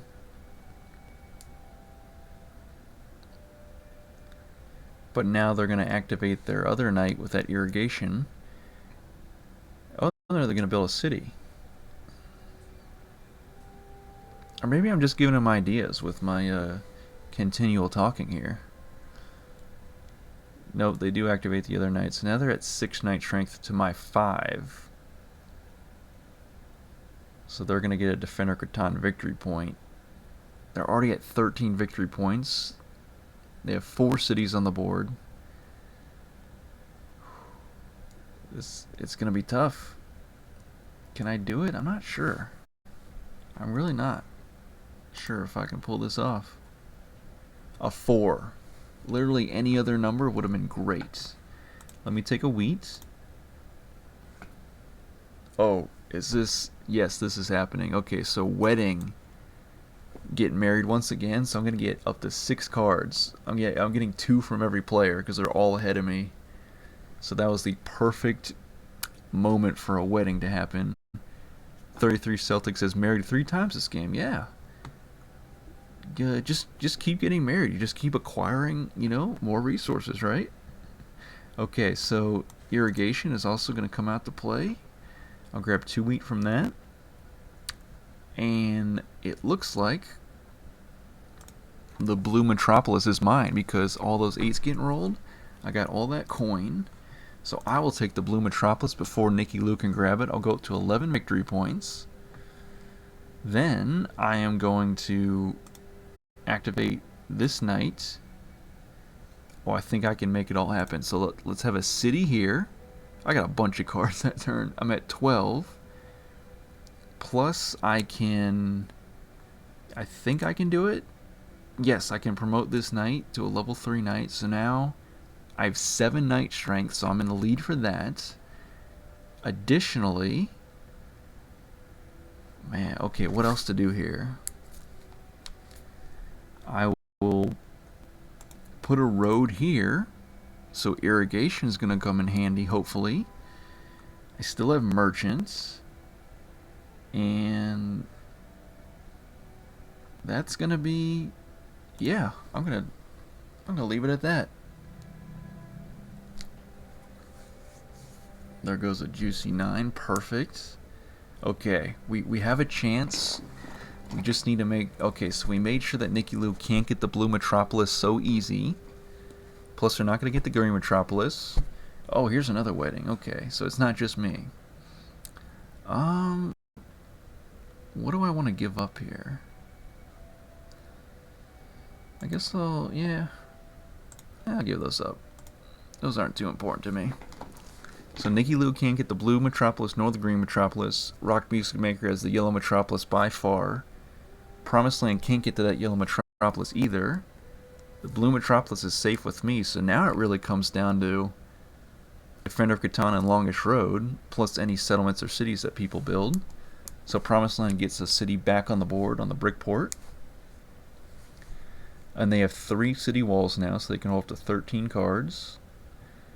Anytime a 7 gets rolled, not burn cards. 33 Celtic says, this is a great game. Double exclamation point. You're absolutely right. I was lagging behind these experts of the game, experts of their craft. But now I'm right back in it. Everybody's at double-digit victory points. 11. Wow, okay. Here we go.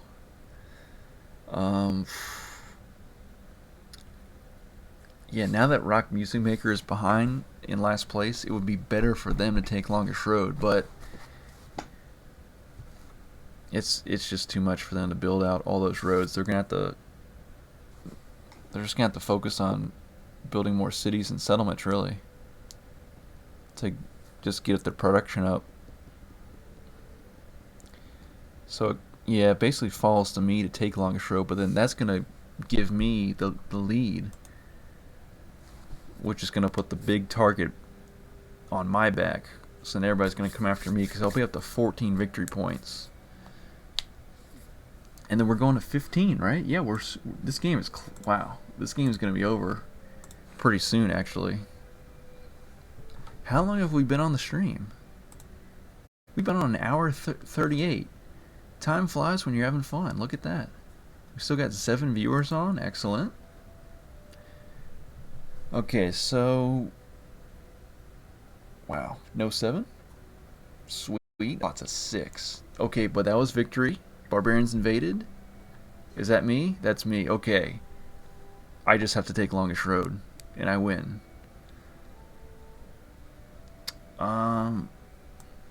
Do I have one more city to build. Thank you for that. Okay. Oh wow, we're so close. Oh no. You spied the winning progress card. I had Alchemist in my hand, and Nicky Lou spies it away from me. I was gonna win with that Alchemist. I was gonna roll a 5, get 4 of whatever I wanted.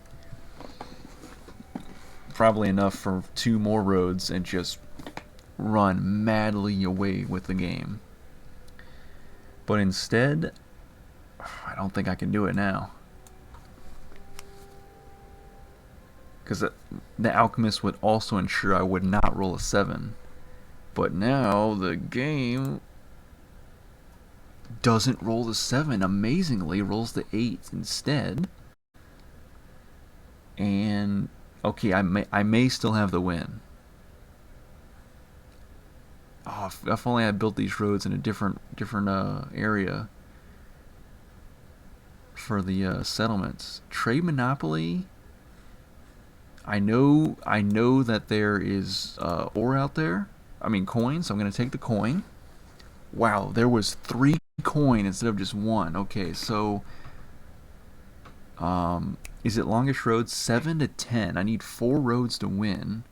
I do have merchant on the ore. If I do this, let me just count it out. Make sure.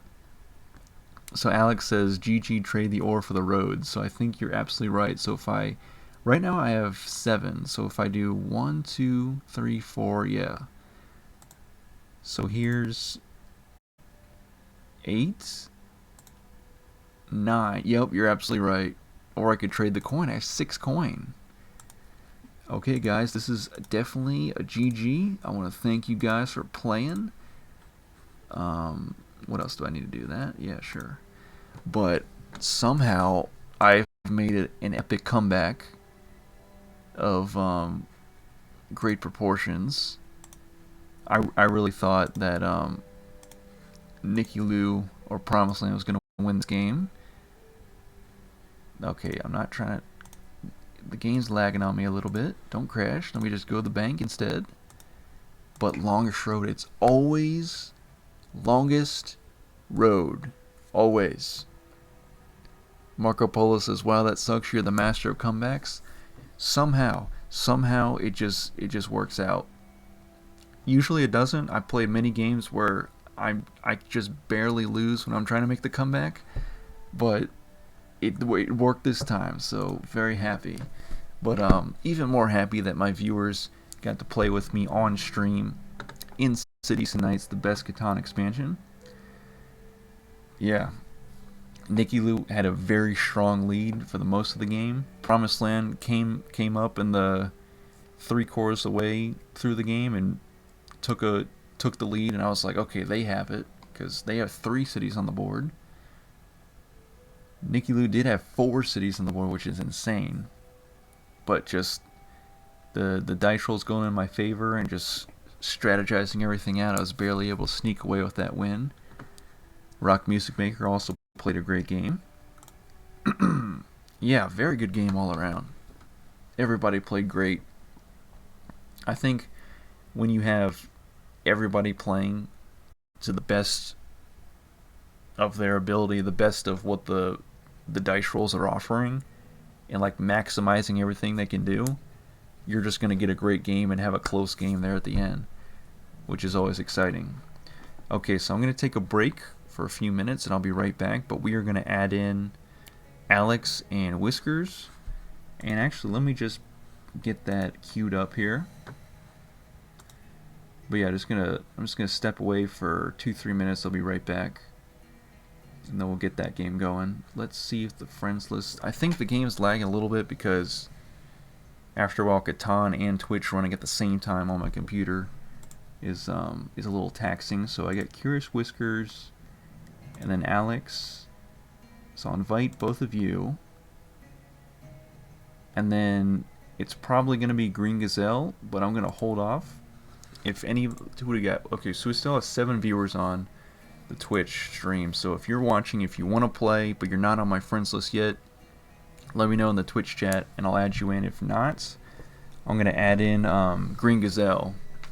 But give me 2-3 minutes. I'll be right back. We'll hop into this next game.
Sorry for the wait. Is everybody still with me here? Got that Friday pizza craving. I don't know if that's just an American thing or a global thing, or anywhere where pizza is offered. But let's see. We have. Uh-oh. I knew it was going to lag at some point. We may be experiencing some technical difficulties here. Rock Music Maker says, I don't know how I stayed in so long. I had several turns where I couldn't do anything wild. Don't you hate that, where late in the game and you're not getting any resources, and the few that you have, you can't do anything with them? And you're like, it shouldn't be like this. It's late in the game. My production has been way up earlier, and I just can't build anything. It's so frustrating. So I get where you're coming from totally. Marco Polo says, great playing with y'all. I'm still going to be depressed over that loss, though. Yeah, I really thought you had it, Marco Polo. So that was just a crazy sequence. Again, I do come back like this, but like it doesn't happen as often as you think. Like I showcase it a lot on my YouTube channel because I love comebacks of anybody making a comeback. But it takes a lot of games for it to happen. So very awesome to see. Well, I am sorry, guys. I may have to refresh here because nothing's happening right now. Yeah, let me hit refresh because my game froze, and I will add you guys back in. Is the stream still working? The stream is still working. We're still going strong. We're back up 8 viewers. So let me load this back in. Take some bites. Is it? Oh yeah. Let me close that because I don't want there to be two of me talking, or my echo talking behind me. Yep. Load back in.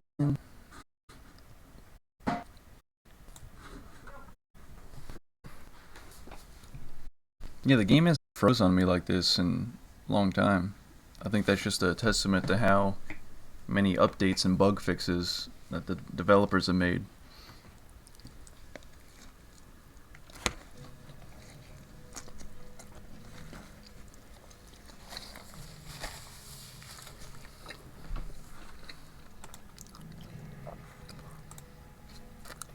There's no way to eat pizza without it being messy. Okay.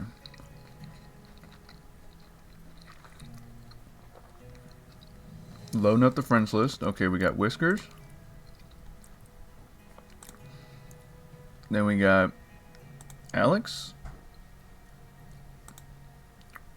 And we have Green Gazelle. Okay. Bam, bam, bam. Sorry to keep you guys waiting, but I think we're all ready to go. And we're going to do another Cities Unite scenario with Seafarers. Have we done the... I don't think we have. I think we're going to go for the Fog Islands. That's going to be... Yeah, because we did... I think we started with Heading for New Shores, then we did 4 Islands. We just did Oceania. And... Okay, so... Alex, I just need you to ready up on your screen, and then we can start. And Marco Polo in Twitch chat says, what scenario do you want to play? So we're going to do Fog Islands. And Marco Polo, I'm going to give these other players a chance to play. But if I do play a third game, I'll bring you back. Okay, so Alex readied up. Everybody's readied up. And we are going to do Cities Unite, the Fog Islands. And did that say 16 victory points? I think it is. With 4 players? Oh no, it's just 15. Okay, 15 victory points.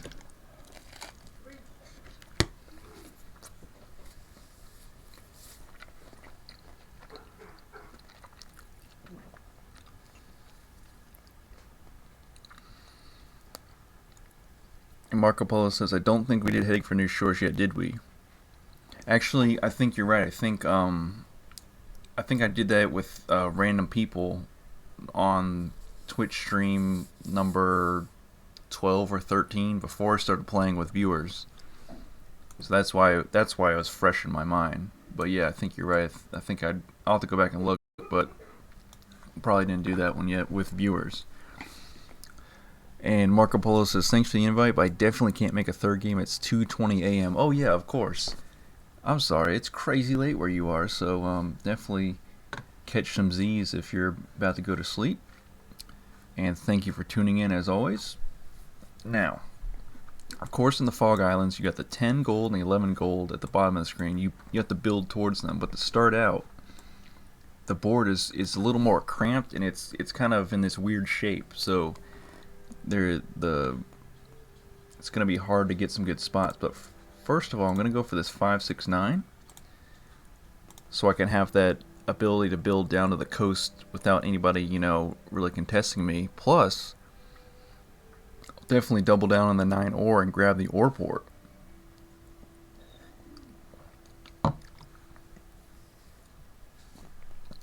Plus, it's a 569, so the number of dots under the numbers add up to, it's 5 plus 8, so that's 13, so that's a very high probability score there.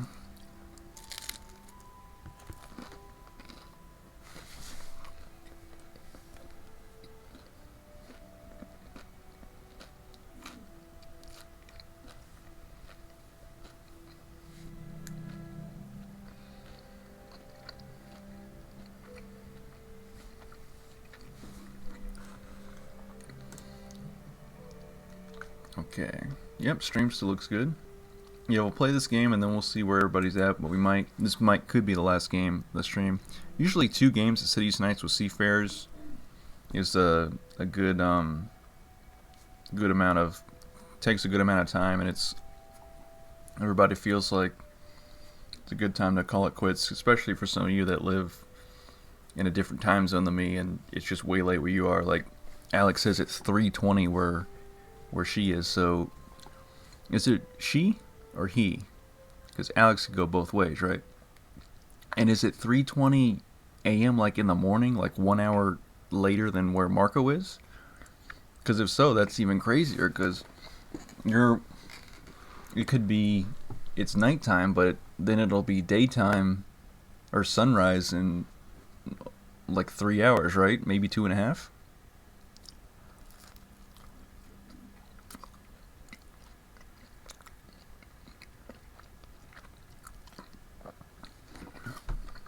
Okay, so Curious Whiskers goes for the 369. Points the road towards the brick port, very wise. They also have that option of the 9-5 if no one gets on that spot to get even more brick for the port, plus have a 5. Alex goes for the 8-10 and the sheep port. Plus is on the coastline, so they can build the ship and they can just build around the 8 sheep down to the fog hexes. Very smart on them. And then goes for the pair of 4s for the city and the lumber port. So they're going to be building ships galore, plus they have both ports. So that's just very good. I'm definitely jealous of that strategy. Green Gazelle goes for the 4-10-11 and the 3-4-8. So they're chasing the paper. Science bonus is going to come to them, but we'll see how soon. All of this meaning that there's not going to be a lot of good spots left for me here. I definitely have to get on sheep. So I'm looking at the 6-3 with the 3-4 port, but I can't let this spot just go away, the 8-12, right? Even though the 12 sucks, if I let the Alex have the 8 sheep all to themselves with the sheep port, I think that would be insane. So, yeah. I mean, the 3-6 is nice, but the Fog Islands is all about building down to the gold hexes and the other resources you discover along the way. Plus, I want an 8 and a 6 instead of just 2 6s. Because sometimes you see that just one of them rolls a bunch while the other gets neglected.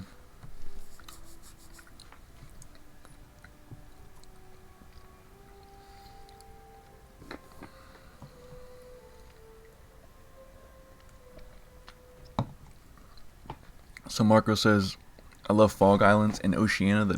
The discoing, the discovering unknown hexes is so much fun. Yeah, it's because you gain the resource from whatever you discover, and then you can be like, wow, I'm gonna be able to build on that first before anybody else. Usually, whereas the Four Islands scenario, you already know what's all out there. It's just a matter of beating other players to the new islands and gaining those special victory points. So Alex Killer says, boy, and from Romania. Okay, wow. Thanks for tuning in all the way from over there. So by the time this game is done, it might be 5 a.m. where you are, and I'm very sorry for that. But that's just how it might work out. Okay, so Marco Polo says, go for the port. No, but I'm willing to bet, because barbarians are advancing so fast, that 9 doesn't get rolled. So I felt I had to go for the 8-12 to start up with a sheep and an ore, and only hope for a 6 to get rolled to get the wheat, which I did get. So if a 9 doesn't get rolled, then I was smart for doing it, but if a 9 does get rolled, then you're right, the port strategy would have been better. Grab the 3 for 1 port and just the 8 sheep. Because then I could have pointed my ship down and immediately discovered that fog hex. But then it's a toss-up. What if that's just a water hex? Then I'm screwed.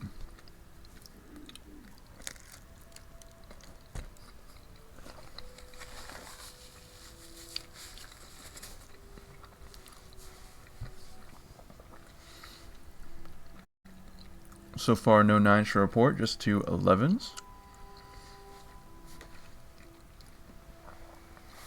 Marco says also says, oh wow, Green Gazelle has an amazing setup. Paper is so OP. You're right. If I can swing it, I always make sure to build on lumber hexes with cities, because just the green progress cards, the science bonus, it's really hard to argue that that's not the best color for city improvements. Yellow is a very, very close second, though. I can do nothing, so I'll pass. And my screen, yeah, let me bring it over there a little bit. Yep. I'm just checking now on the stream for the first time that you can see all the cards in my hand if you're just watching along as a viewer. Because some of the streams, the cards got cut out because I had the layout of the screen way too low. But we're good on that. Okay, brick for ore. No thank you. But Curious Whiskers does have 8 cards. What else do they have? Do you have what I really need? What I desperately need is some lumber. So if you got that, we can make a trade.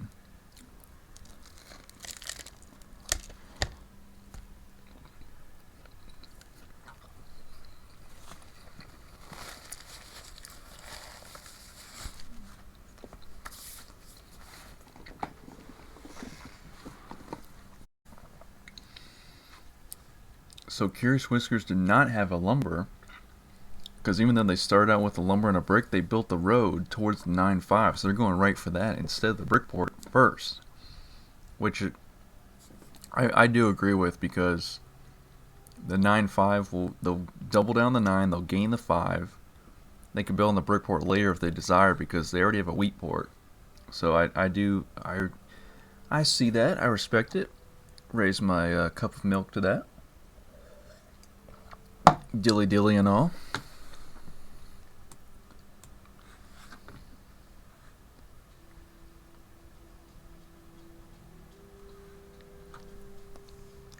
Okay, barbarians are 1 space away from invading.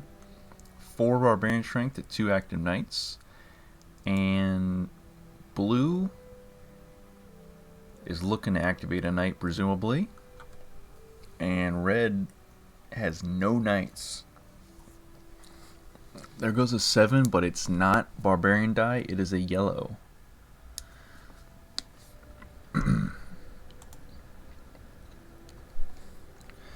Marco says, yeah, there tends to be a lot of water hexes and fog islands. I wonder how many, if it's always the same amount of water hexes that are discovered. Because if so, that'd be something to keep in mind. Whoa, what is going on here?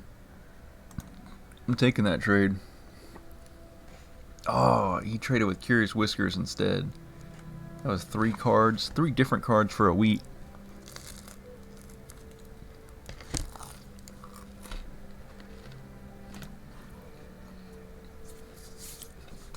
Two.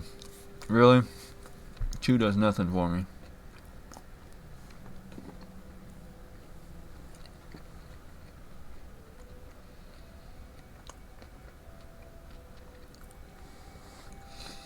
So unfortunately, Alex had to burn a city. I'll reactivate my knight. I'll offer up orb. I don't think it's gonna... Well, we'll see.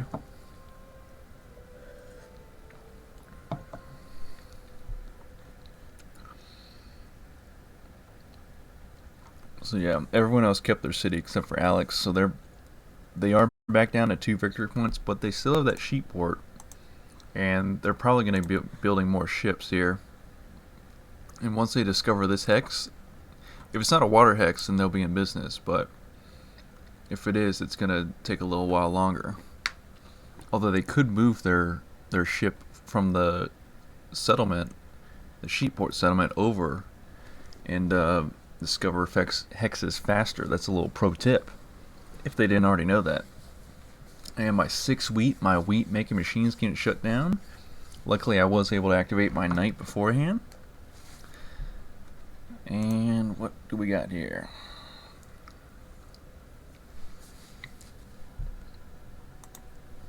So Marco says, is it always the same amount though, I wonder? Okay, yeah. I see what you're saying. Maybe, I guess we'll have to count. We're going to find out. It could be like 4 or 5, possibly. And Marco also says, I thought you cut out the cards on purpose so no one could cheat on stream. Yeah, I thought about it, but then it's like the people who just want to watch and don't want to play, when they watch along, I've had people in the past, when I accidentally cut the cards out, they'll be like, it's not any fun to watch the gameplay because I never know exactly what you have in your hand. So I never know I only see what you're spending when you build something, but I don't see what's left in your hand.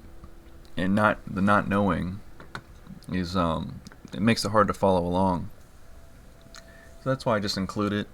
And I just go by the honesty system. If the players who are tuning in the Twitch stream or playing the game, I just trust that they'll minimize the Twitch window and just look at their screen on Catan Universe and just listen along if they so desire. And if I accidentally slip up and say what I have in my hand or progress card wise, then that's on me. Okay, so I'm going to... Curious Whisker seems to have the edge. And this 8 lumber is just way too powerful, so we're going to shut that down. Oh, I stole a paper. Would you look at that? And amazingly, I have one of every commodity in my hand. So let's go ahead and go level 1 on everything. Bam, bam, bam. And yeah, that was a good turn, I'd say.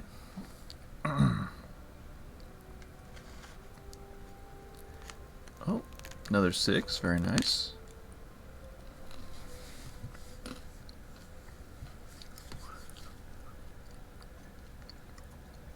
Okay, there's a 7 from Alex.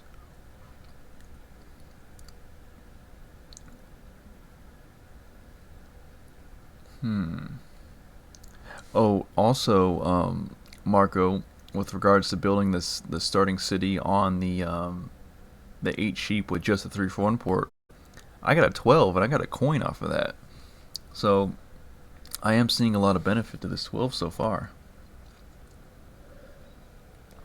It helped me build my knight. It gave me a coin. I'm already on the board with a blue city improvement. If I start getting blue progress cards soon, that's even a bigger plus.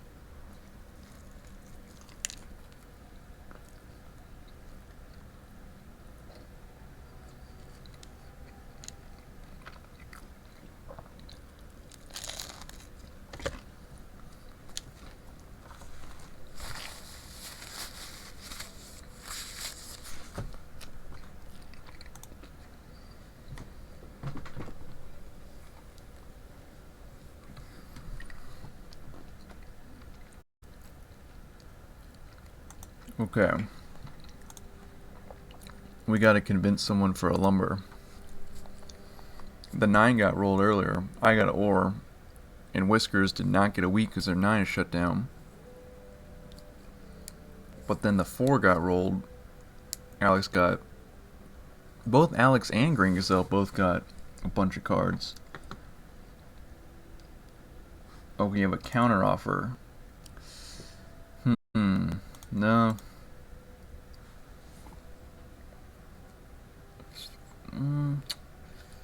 Yeah, I'm just gonna pass. Because trading 2 cards for 1 lumber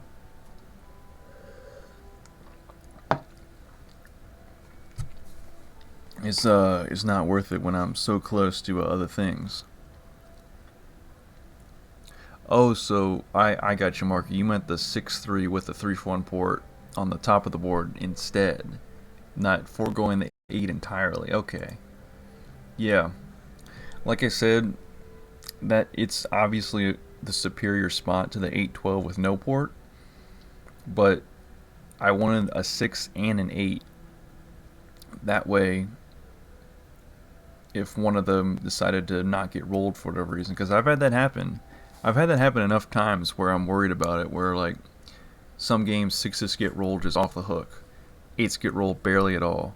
Other games it's flip-flopped and it doesn't make any sense.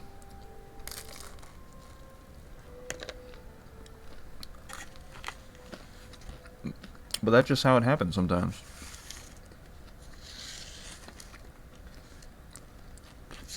But this game 9s are getting rolled like crazy.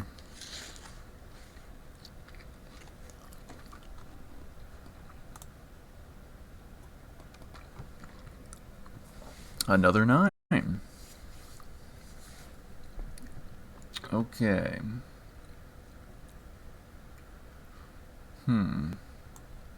4 knight strength, 3 barbarian strength.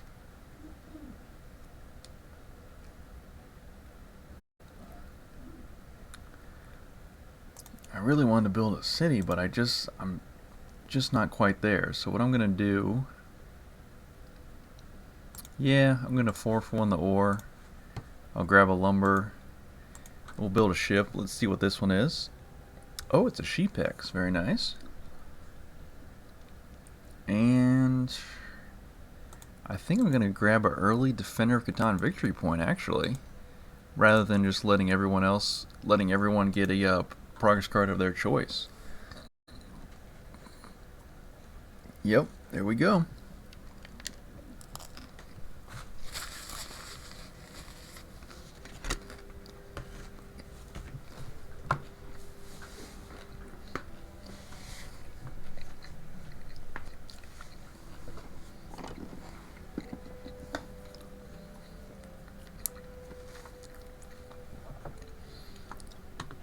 Thankfully, people don't have a bunch of cities on 10 brick like they did last game.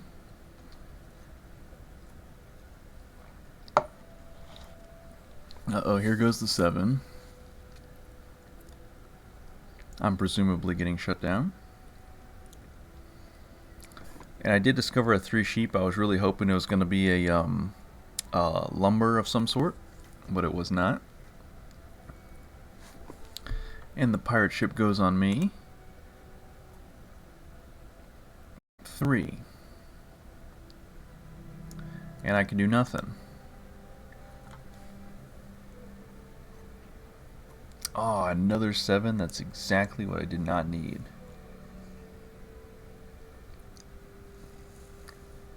Yep, I knew it. So my cloth gets stolen from me, and my 6 week gets shut down. The one hex I really was hoping to avoid getting shut down. So now I won't be able to reactivate my knight anytime soon. Either of them.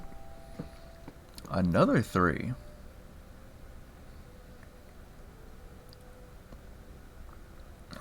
That's a huge double whammy when you get your commodity stolen from you and you get your only good wheat hex stolen or shut down.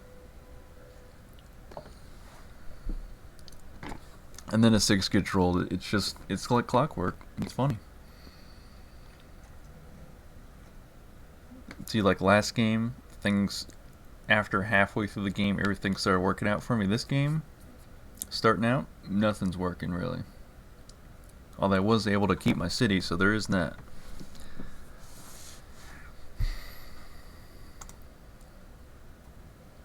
Another 6, and it's still shut down.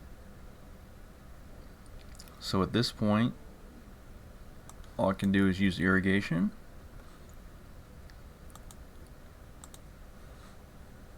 I'll reactivate both my knights. And I'll pass.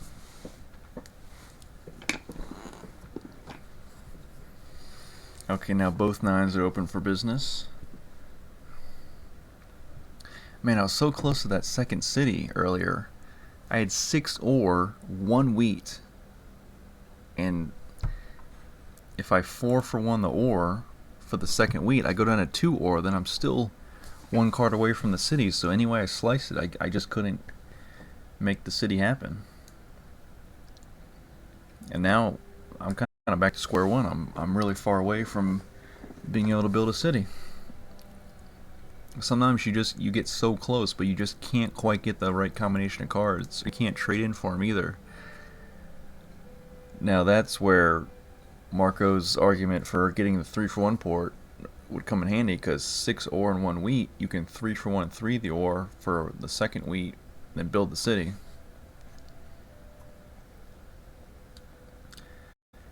Okay, 7, victory. And we tied, so I will take one of these.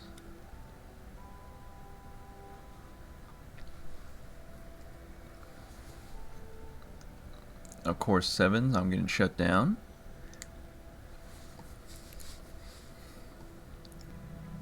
Okay, so now, roll the dice. Lots of 7s so far. I'm thinking...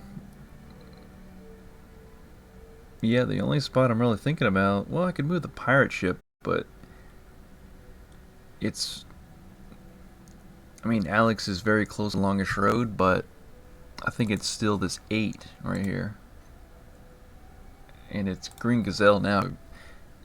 You know what? Someone said to me a couple streams back that Green Gazelle, you always got to watch out for them. And I did not forget that. So they are always a very powerful force. A force to be reckoned with. So Inventor, I will take... Do I split up the 4s? Or the 9s have been so hot? Yeah, I'm going to take this 9. Let's see what happens. I'm going to put it over here for future building on.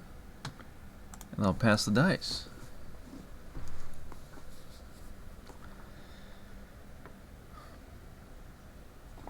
Yeah, at this point in the evening, I'm getting pretty tired, so this will be the last game of the stream. Plus, we've been on, what, 2 hours? Yeah, 2 hours 17. So, yeah, this will be the last game. We are going to 15 victory points, right? And even though no one's really made any progress, it's this first sequence, this first part of the game is all about the setup. So, getting it so the production ramps up, the knights are protecting the cities. But, yeah, once Longish Road comes out to play, once trade bonuses or science bonuses come out to play, then things will ramp up. Now the progress cards are coming in. Green Gazelle has 5 progress cards. Hey, maybe if you can get up to 5 progress cards early on, maybe that means you're going to win. And Alex shuts down the 8 lumber once again and steals from Green Gazelle.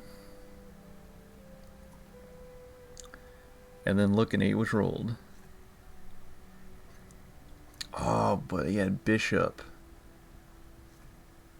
And Spy? Yep, I'm getting spied on. I'm the only other one with progress cards. Deserter. Probably going to use it right away, right? Yep. I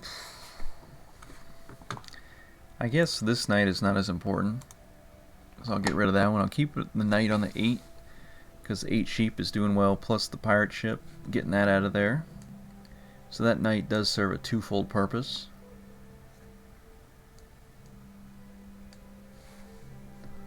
Smith, okay, so he stole the knight and then used Smith to build them both to level 2. So as soon as he activates them, that's... Oh, that 8 is still shut down. Okay, I can still do nothing.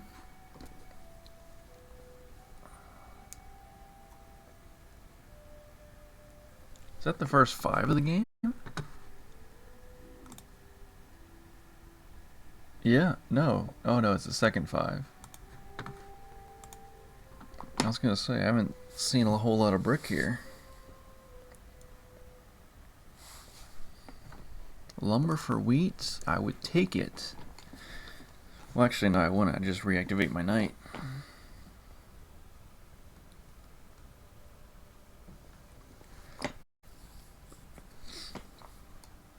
Oh, so Whiskers is going for the 263 spot. Yeah, because since I stole the 9 away from the wheat, the 3-5 became less desirable, so the 263 is going to be more desirable. Plus, they still don't have the brick port.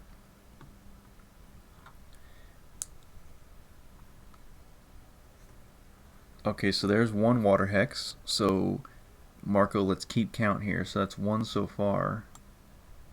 Or I'll try to keep counting as I get more tired.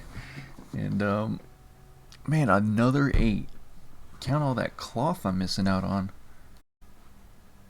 And all that paper going to Green Gazelle and Whiskers. Green Gazelle has 13 cards. Science bonus. Okay, I'm calling it. Green Gazelle's gonna win. I mean, of course, I'm wrong on that sometimes. Last game I called out Marco Polo winning, and then I somehow ended up winning. Okay, Green Gazelle has a 4-length road, and they're gonna build on that 3-6 spot. So we're gonna see if that comes back to haunt me or not. If I should have built on that from the get-go.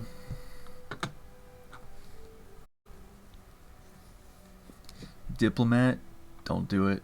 Oh, okay, so he takes the road away from Whiskers. I thought he was going to take my ship away. 7. Yeah. The 8 is just rocking. Can't let it happen. Okay, there goes a lumber. And then, what can I do here?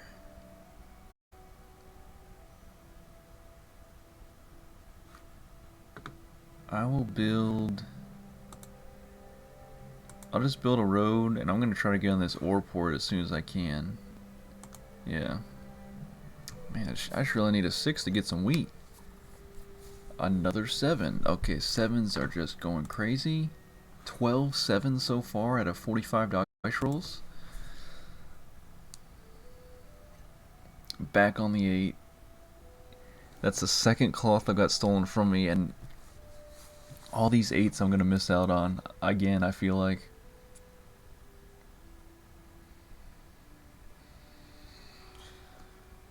Okay, a 3. Wow. Okay, the 3s are all in a cluster together. I just realized that because I moved one of the 3s over. Longest road to Alex. A 5 lumber. That's a 5-9 spot to build on. I would love to build on that. I just gotta get this pirate ship out of here.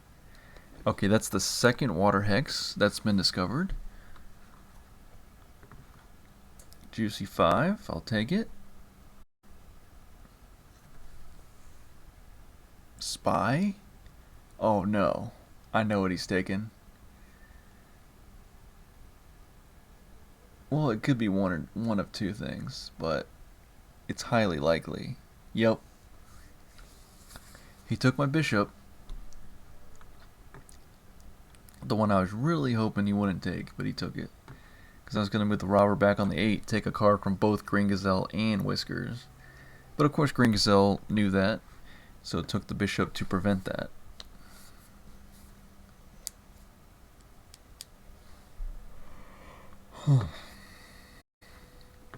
And I still have not been able to activate my knight. Look at that, a 4th 8. That, and my 8 is shut down.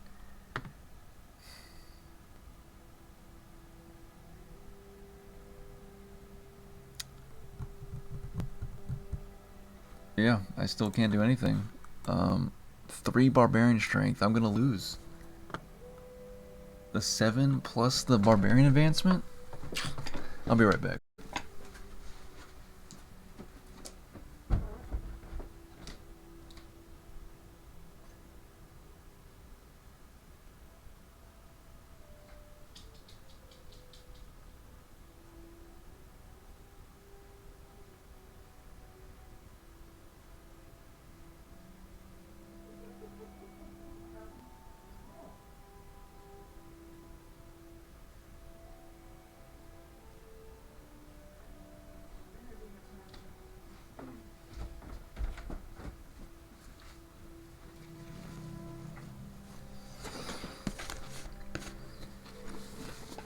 Uh-oh. Oh, victory. Someone built some knights. Green Gazelle tied with Whiskers, yep. So actually, Whiskers gets a instant printer victory point. Oh, because I chose from the green progress card stack, that's why. I get it. Paper? Wait, what's going on here? I'll take a paper. What do you want, an ore?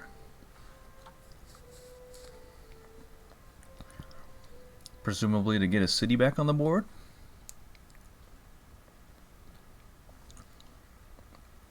Come on, Alex, let's make a trade. Okay, that's a 3rd water hex.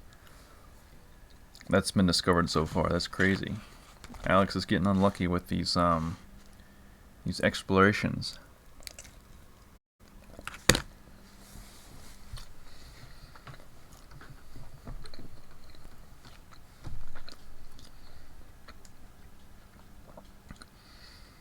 Another chance 11. Just brick. For both Green Gazelle and Curious Wizards. Another bishop. It goes right back on my 8 sheep. I cannot catch a break with keeping the robber off that 8 sheep. Okay, I roll a 9. But still, I can't quite do anything. I'll just play Saboteur.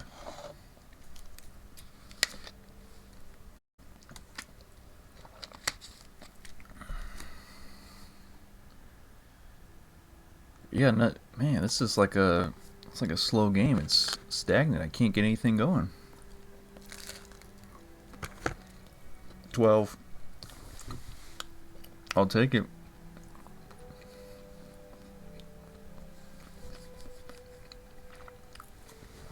Totally unexpected, but get a second 12 this game.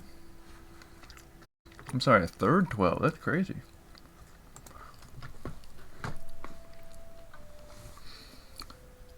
Alex discovers a 4th water hex.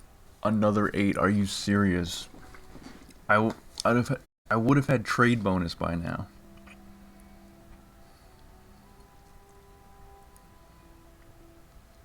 Shutting down that 8 sheep is literally shutting down my whole game. Another 8. I can't even gather up enough sheep to train for the wheat I need. That's insane.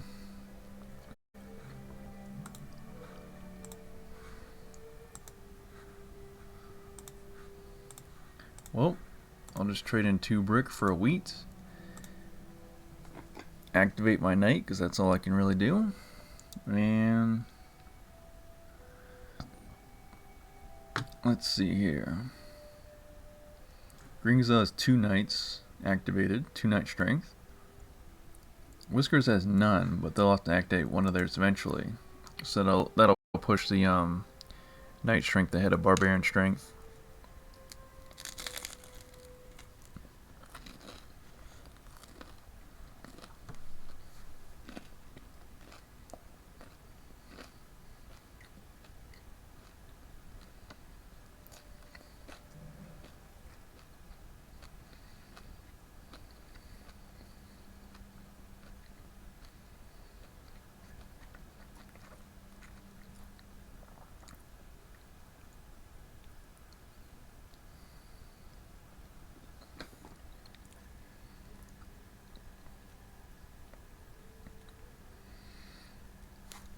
Oh, paper's being offered again. I don't know what to give. I guess I'll offer a sheep.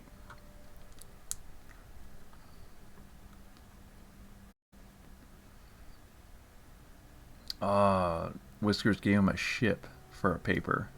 And finally, Alex discovers a hex besides water, and it's a 10 ore. Wow, 4 is crazy for Green Gazelle. Paper, lumber, and 2 wheat. Plus, they're going to chase away that robber. Watch.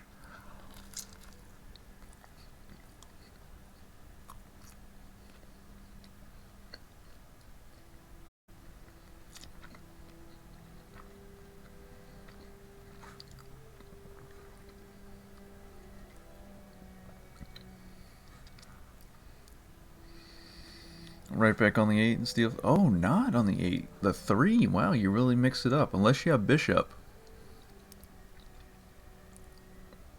Okay, I guess not then. You just have merchant to steal it away from me.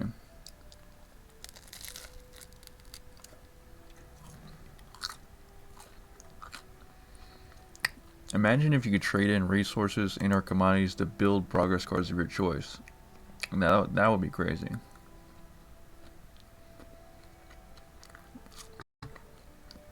Okay. 5 active knights. 4 barbarian strength. So first, Master Merchant, of course, look at Green Gazelle. He has 2 paper.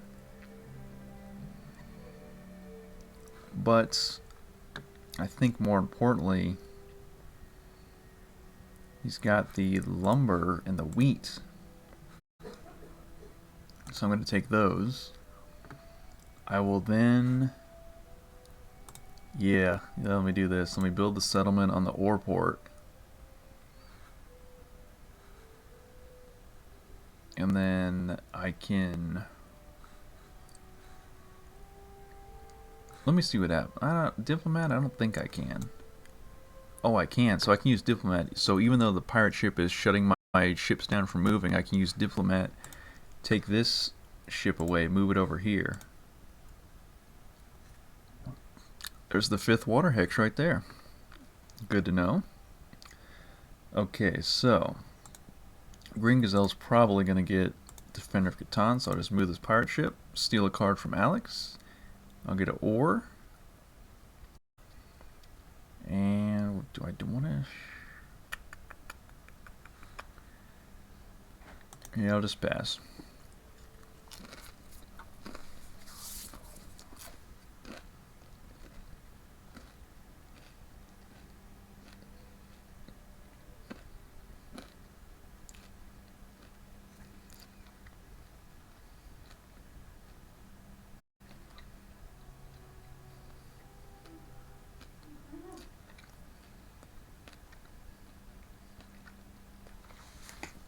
So Whiskers will actually tie Green Gazelle for Knight Strength. Okay, now it's getting interesting. There hasn't been a whole lot of 10s, has there? No, that was only the third 10 of the game. 62 dice rolls. And the most anyone is at is at 5 victory points.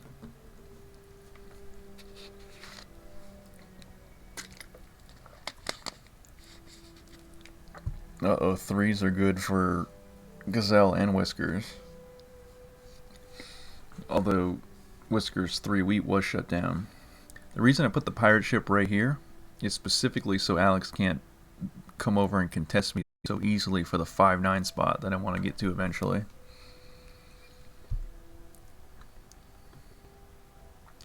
Oh, we got some spam in the chat. Yamice check 424 says want to become famous. I don't know, maybe not. Maybe I'm just going with the flow. I don't want to buy any followers. Just let it happen organically. Okay, Barbarian's about to invade, so put it back on that 8. Steal from Gazelle. A paper. And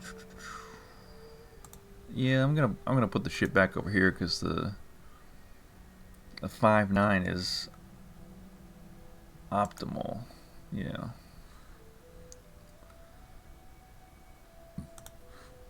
And I will trade in 2 ore for a paper.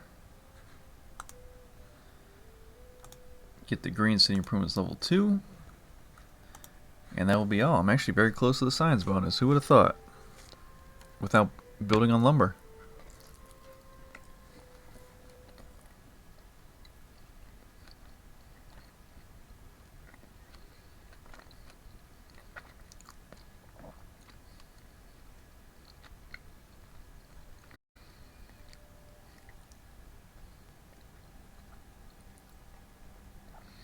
Alright, so Whiskers was able to build on the 263, so now they are going to be getting a lot of wheat, especially if they get irrigation.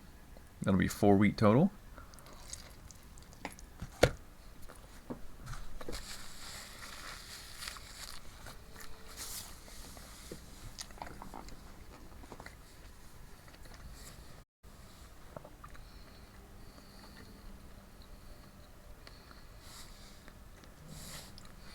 But more importantly, they now have 2 6s. Both 6s on the board. The sheep and the wheat. Ooh, there goes a 9. Very nice. A victory point to Green Gazelle because he just barely had more knight strength.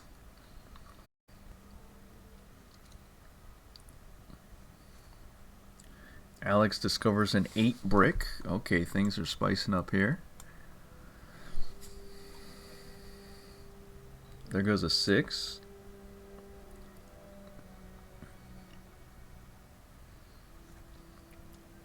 Medicine from Green Gazelle, so they have 3 cities on the board now. See, now things are starting to ramp up. Earlier in the first 60 turns it was kind of slow, but now that everybody's kind of set up, now it's really ramping up here now.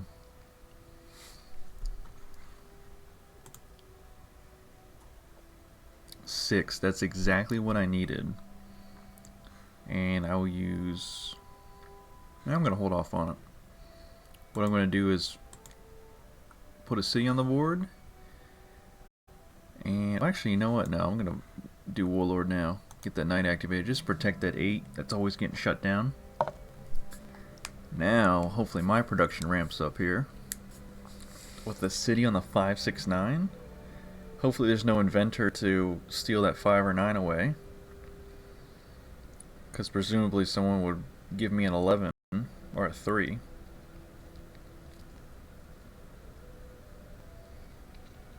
But yeah, if I can build on that 5-9 spot, that would be nice.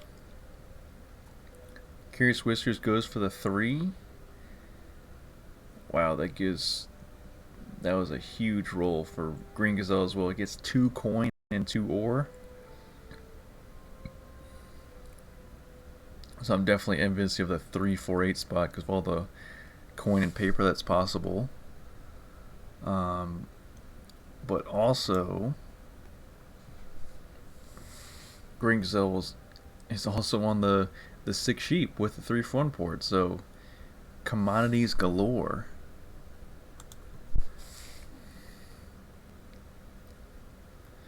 Alex is still keeping Longest Road with the strong lead with that in 8 length road, so I don't see anybody taking that anytime soon. Plus, with the way things are set up right now, I think Green Gazelle is kind of, he's not completely stuck on the starting island, but it's going to be very hard for him to get off and then build out to another spot just because Alex can cut that off pretty easily. Okay, 4s are insane. Where's my science bonus at least? I guess I should have used Inventor on 4 earlier.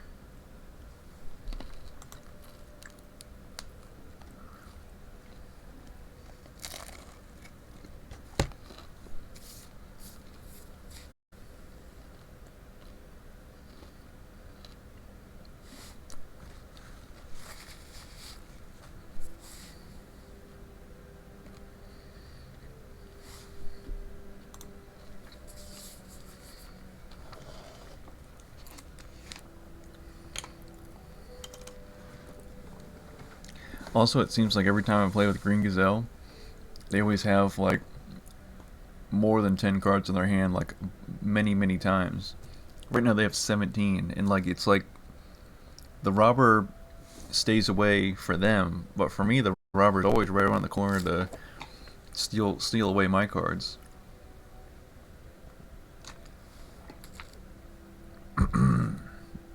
So Green Gazelle is either a hacker or they're just way better at me at Cities and Knights.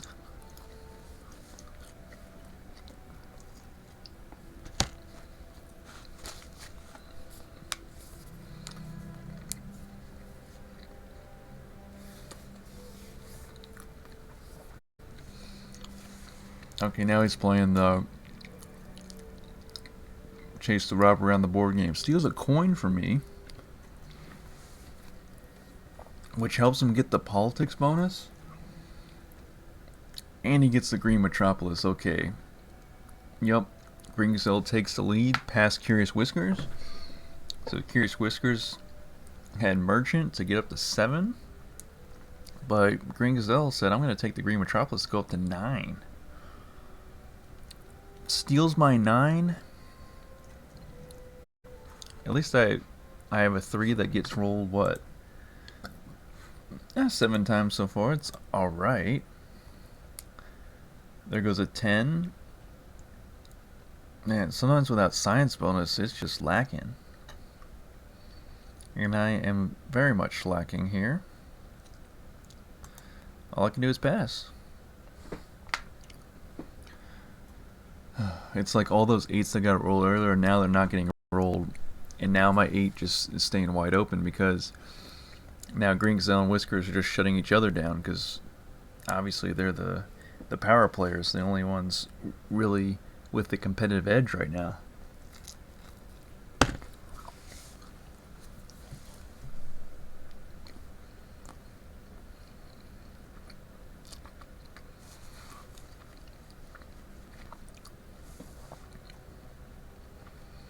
There goes an 8. Okay.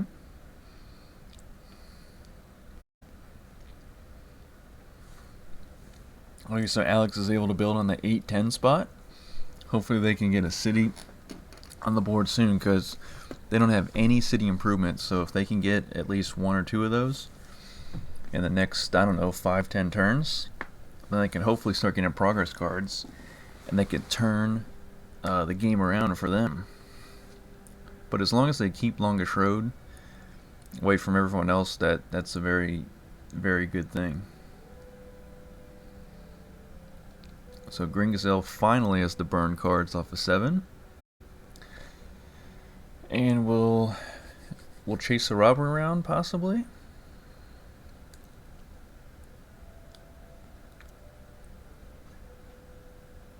Oh no, he put it on himself. Does he have Bishop? Or is he just putting it on the 11 because Whiskers has the Merchant on brick? So to prevent Whiskers from gaining any more brick to trade in. At least from the 11, because Whiskers still has a 3 and a 5. 12, look at that. Who would have thought? Okay, so 8 active knights, 6 barbarian strength. And what can I do? I will go to trade level 2. I will certainly use irrigation.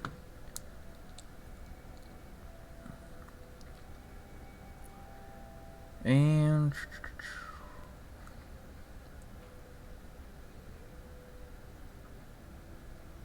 yeah, I think like all I can do is wait beyond that.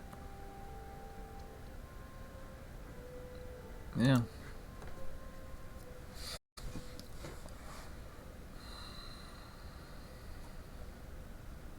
Dang. Now the 9 gets rolled and I gotta watch Gazelle get 2 coin and 2 ore. Whereas I would have got an ore and 2 ore and a coin.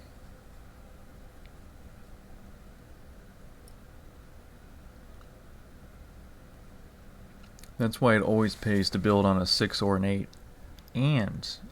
or either a 6 or an 8 or just build on both 6 and 8. That way you have those numbers guaranteed for the whole game. And then just watch 7 get rolled a bunch. I do get Constitution, so I do jump up another victory point.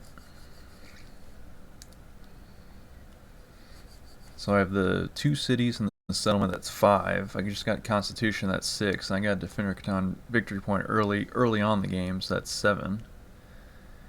Alex is able to shut down that 8 lumber, so that's a win for us.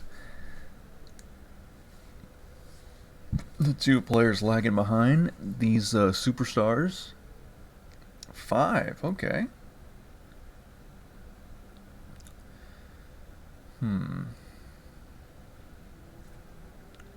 Crane, uh-oh. And a second Metropolis, just like that. So Green Gazelle is at 11 victory points, and they're probably not even bothered or worried about getting off the starting island. They'll probably just hang out, build a bunch of victory points, win the game. Back on the 11, okay.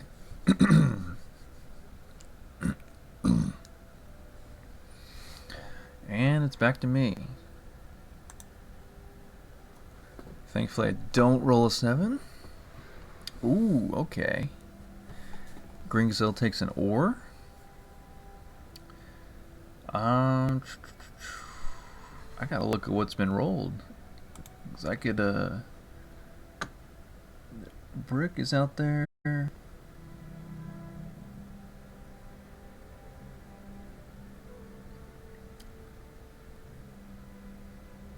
I don't know if there's any ore out there actually, or lumber I mean. That's what I need.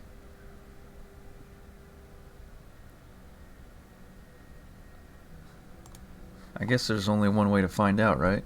Okay, I definitely know there's ore. So I'm gonna grab some ore. Okay. Now I do have the lumber port, or the ore port.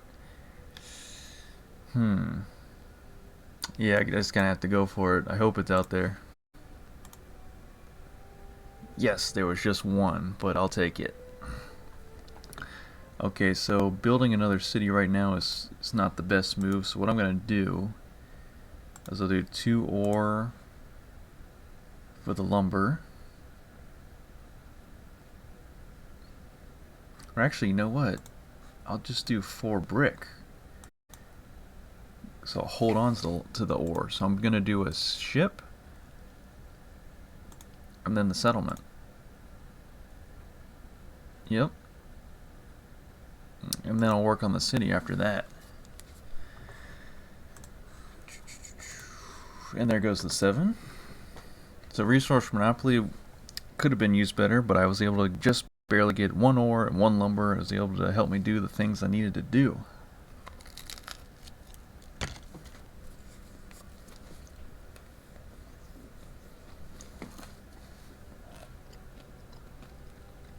Okay, so Green Gazelle's at 12 victory points. They take Longish Road, they go to 14, so we need Alex to continue to hold Longish Road. At Marco, for keeping count, there are 5, 6 water hexes discovered so far. I discovered 1, Alex discovered 5.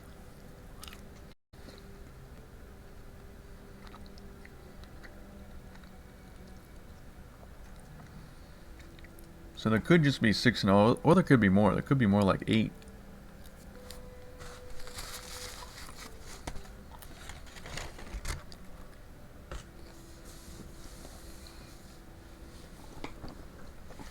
So Green Gazelle's 9 was shut down, which is good. My 9 gives me 1 sheep, which is alright.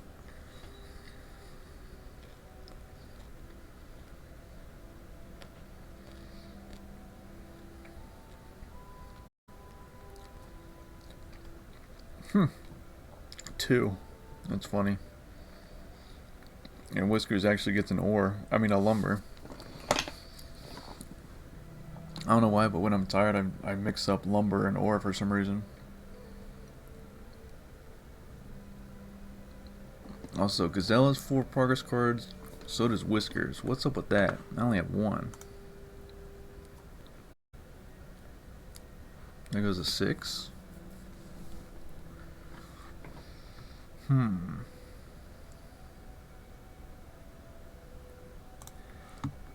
Let's see. Well, all I can do is offer a trade.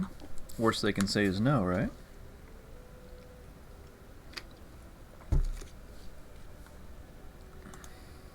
Okay, no going on that. I'll just use the Warlord. And I'll pass. 4.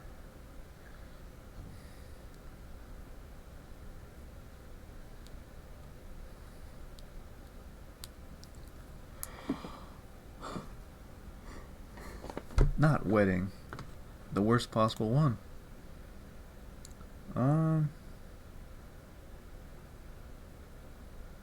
Yeah, I'll give that up.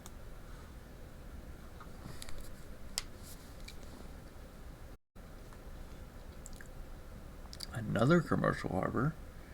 Or no, Commercial Harbor came after wedding. I did give up a coin, but that wasn't Commercial Harbor. That's off a wedding. Okay, medicine means a second city for Whiskers. And it looks like, I would say that, yeah, the 263. The 336 is a good option. But the 263 to bring in all that wheat is very smart. Excuse me. Ouch. Almost jammed my hand against the desk. Okay. What do we got, Alex? 11. No science bonus yet, so I just gotta watch. A 5 would actually give me a road every time. Road and extra brick.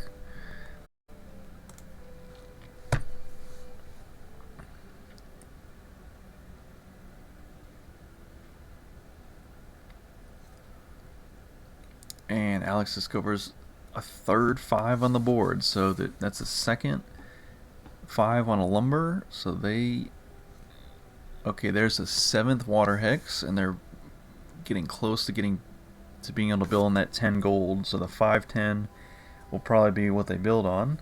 Another 4, really? The game is just clearly stating, yes, I'm giving this game right to Green Gazelle. Trade Monopoly, uh-oh.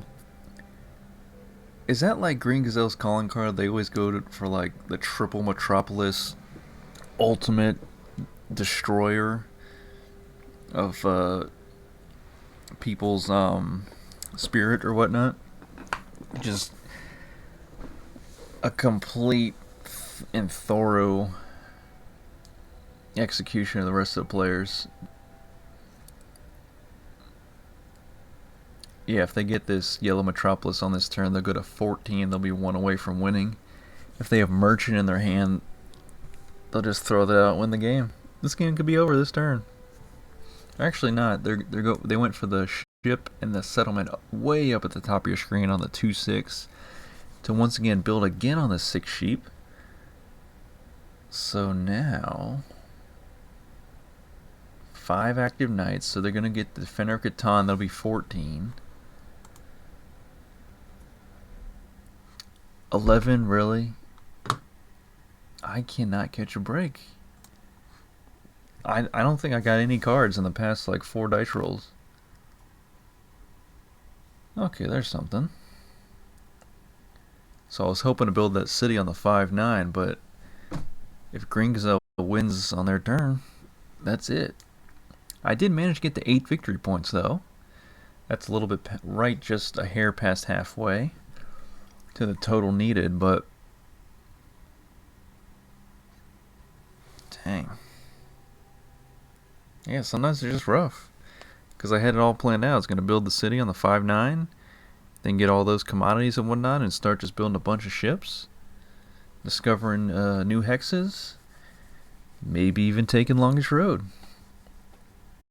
But my catch-up comeback that I did last game, I don't think I can do it this game. I have to steal 2 Metropolises from Green Gazelle. There goes a 7. And what's the okay, 8 active knights to 7 knight strength. So we would need a deserter to steal a knight away from Green Gazelle, but then knight strength will still be at 7 to 7. Assuming that that person wasn't able to use that knight. Another 9. Yeah, Green Gazelle's got this in the bag for sure.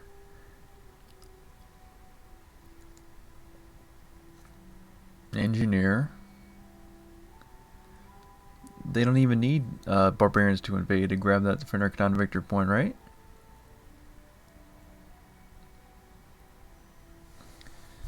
No, they pass. Okay. A 2. Okay, so... Ooh, Master Merchant. Most obvious choice. The only choice I can utilize. I will take one of these. And... yeah, I guess I'll take one of those. Why not? And I will build the city. Then I shall use merchant fleets, not sheep.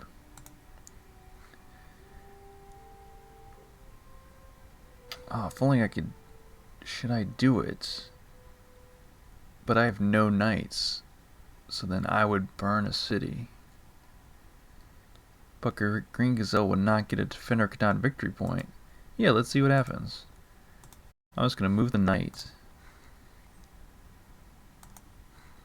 It's kind of sacrilege to our city. But if it prevents Green Gazelle from getting a victory point, then it must be done, right? Okay, we'll pass. 7 with barbarians, okay. So yeah, I'm going to sacrifice the victory point so that Green Gazelle doesn't go up to 14. Which further extends the game. I've never done that before. Like, purposely sacrifice the city, or potentially sacrifice the city on purpose, just so someone else wouldn't get a Fenrikton victory point. 7, but not barbarians. And Whiskers did build some ships out and discovers an 8. Is it an 8th or is it a 7th? Let's count. 1, 2, 3, 4, 5, 6. Yeah, 7. No, 8. 8 water hexes. Okay, 7 with no barbarians again. And it was a green die.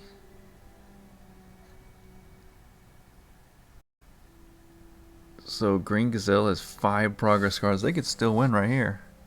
Okay, Smith. Oh, okay, so Smith, they can just build the knights anyway and overpower the barbarian strength. Yeah, it's all over.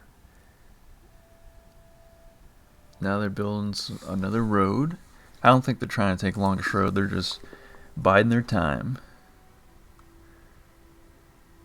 There goes a 6, but my 6 is shut down and no science bonus.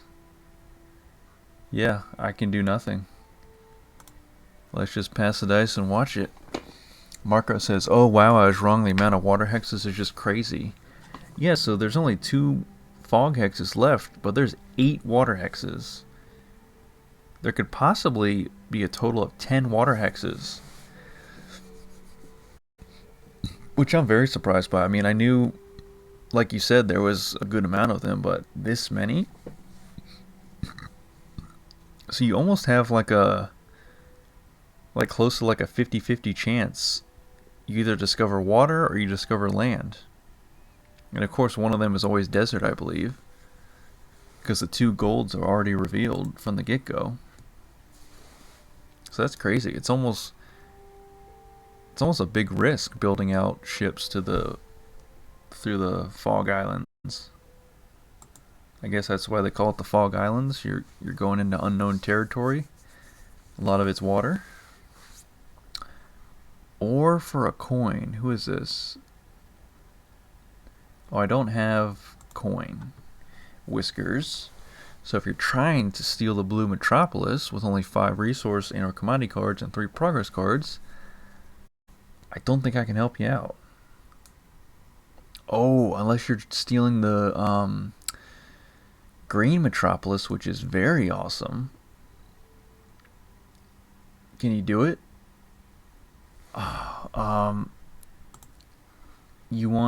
You're giving ore. All I can give is sheep. That's all I have. I don't know if that helps. Yeah, I don't have a coin at all. I could give you an ore. I don't know if that would help. Man, Curious Whiskers probably has like 4 paper right now and is super close. Dang. Oh, Alex was able to help out, so Alex gave the wheat. Whiskers uses merchant. Just moves the merchant over to the sheep. Okay, so they had 3 paper. The 2 wheat they got from Alex, they were able to use that for the 4th paper. Put merchant on sheep, got the 5th paper. Steals the Green Metropolis from Green Gazelle, and this game just got a little more interesting. Or a lot more interesting. Because Green Gazelle is always going crazy with Metropolises and just building out way ahead of everybody else. And this is what, the 3rd game I play with them. They always do very well.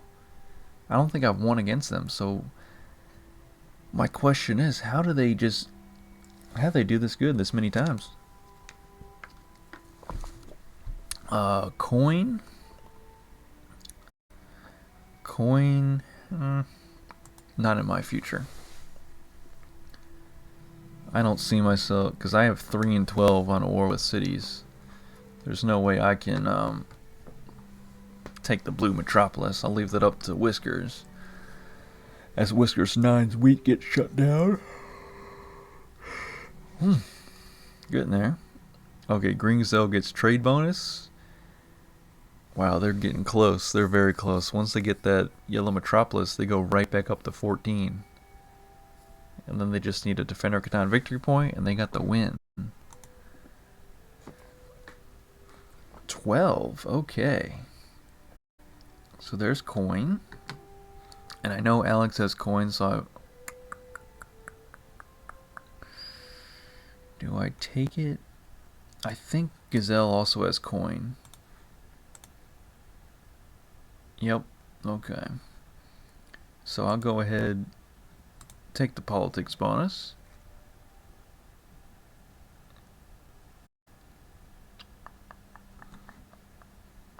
And that's it.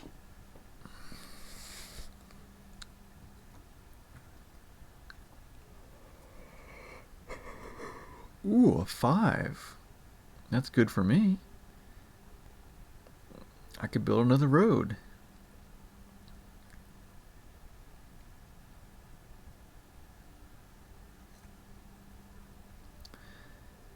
Or resource monopoly. You could steal probably the only lumber, maybe the 2nd lumber I've received this whole game. Because 5s have got rolled 9 times, but I just now got on the 5 recently. Yeah, maybe 10 or so turns, 15 turns ago. 100 dice rolls. 6. And the 6 is open? Alright. Oh, but Green Gazelle's got 4 progress cards. 9 resource and/or commodity cards.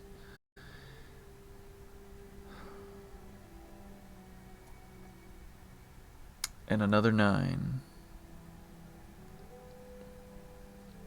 Thankfully that 9 is once again away from Gazelle's ore spot. It's back to a 3. But what do they got going on? Resource monopoly at the worst time.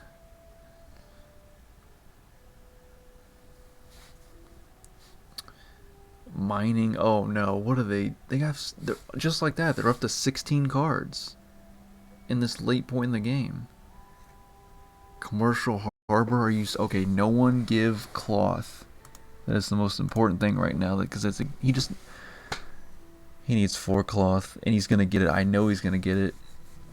How he consistently does this, where he just jumps way up to like 16 cards this late in the game, just like that. There's the city. If he gets the Metropolis, he wins. Okay, he passes, so he probably doesn't have enough cloth, but he's probably close. Another 9. Okay, so sorry.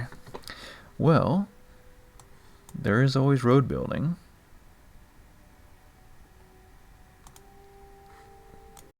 So I'm going to come down here with some roads. And then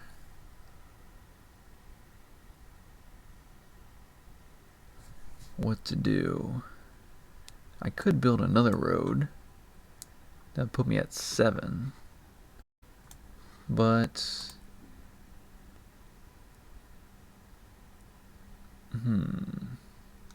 you know what? It's all or nothing for that yellow Metropolis, eh? So I'll go get the trade bonus. And then actually, you know what? Let's just build a road. The game's so close to being over. Ooh, a sheep. Okay. And we'll pass. If I could somehow get the yellow Metropolis before Gazelle, that would be amazing, but the game it's so close. I don't think I can do it. Thankfully, Whiskers secured the green Metropolis away forever.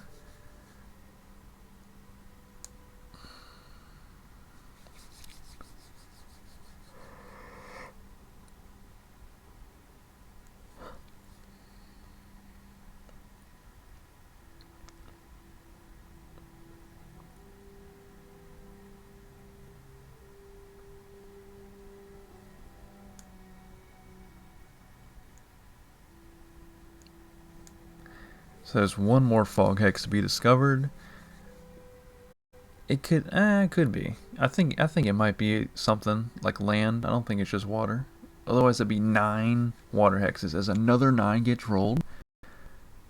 Okay. I don't know. Gazelle might have the win. If there's anything we could do, I don't know. And it's a 7 at the worst time. Now I gotta burn cards. Whiskers has to get rid of a progress card. Plus resource cards like me.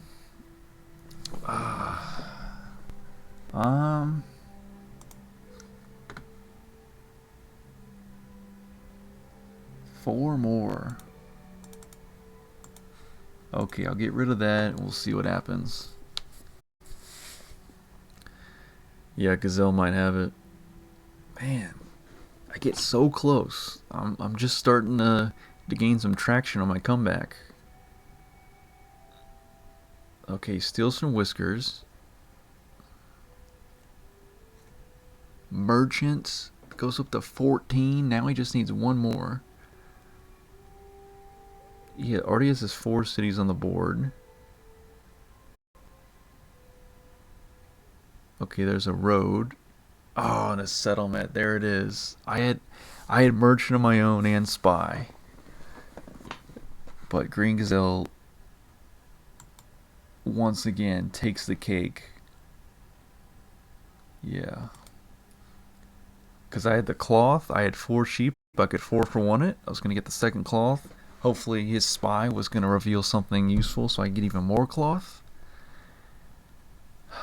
And Barbarian Strength was at 9, but all he had to do was activate a couple of the knights, and Greenstone would have had a Defender Katana victory point.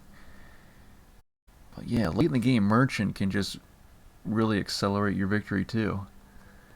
Alright everybody, well thank you for tuning in, watching the stream. That has been 2 games of Cities and Knights with Seafarers. And once again, I'm always the comeback kid for some reason in all my games. Everybody played a great game. Alex, thanks for tuning in for the first time, and I think Whiskers and Gazelle are repeats, are returning players.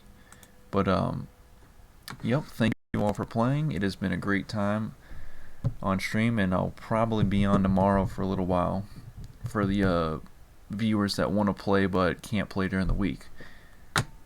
So with that said, take care, and we are out.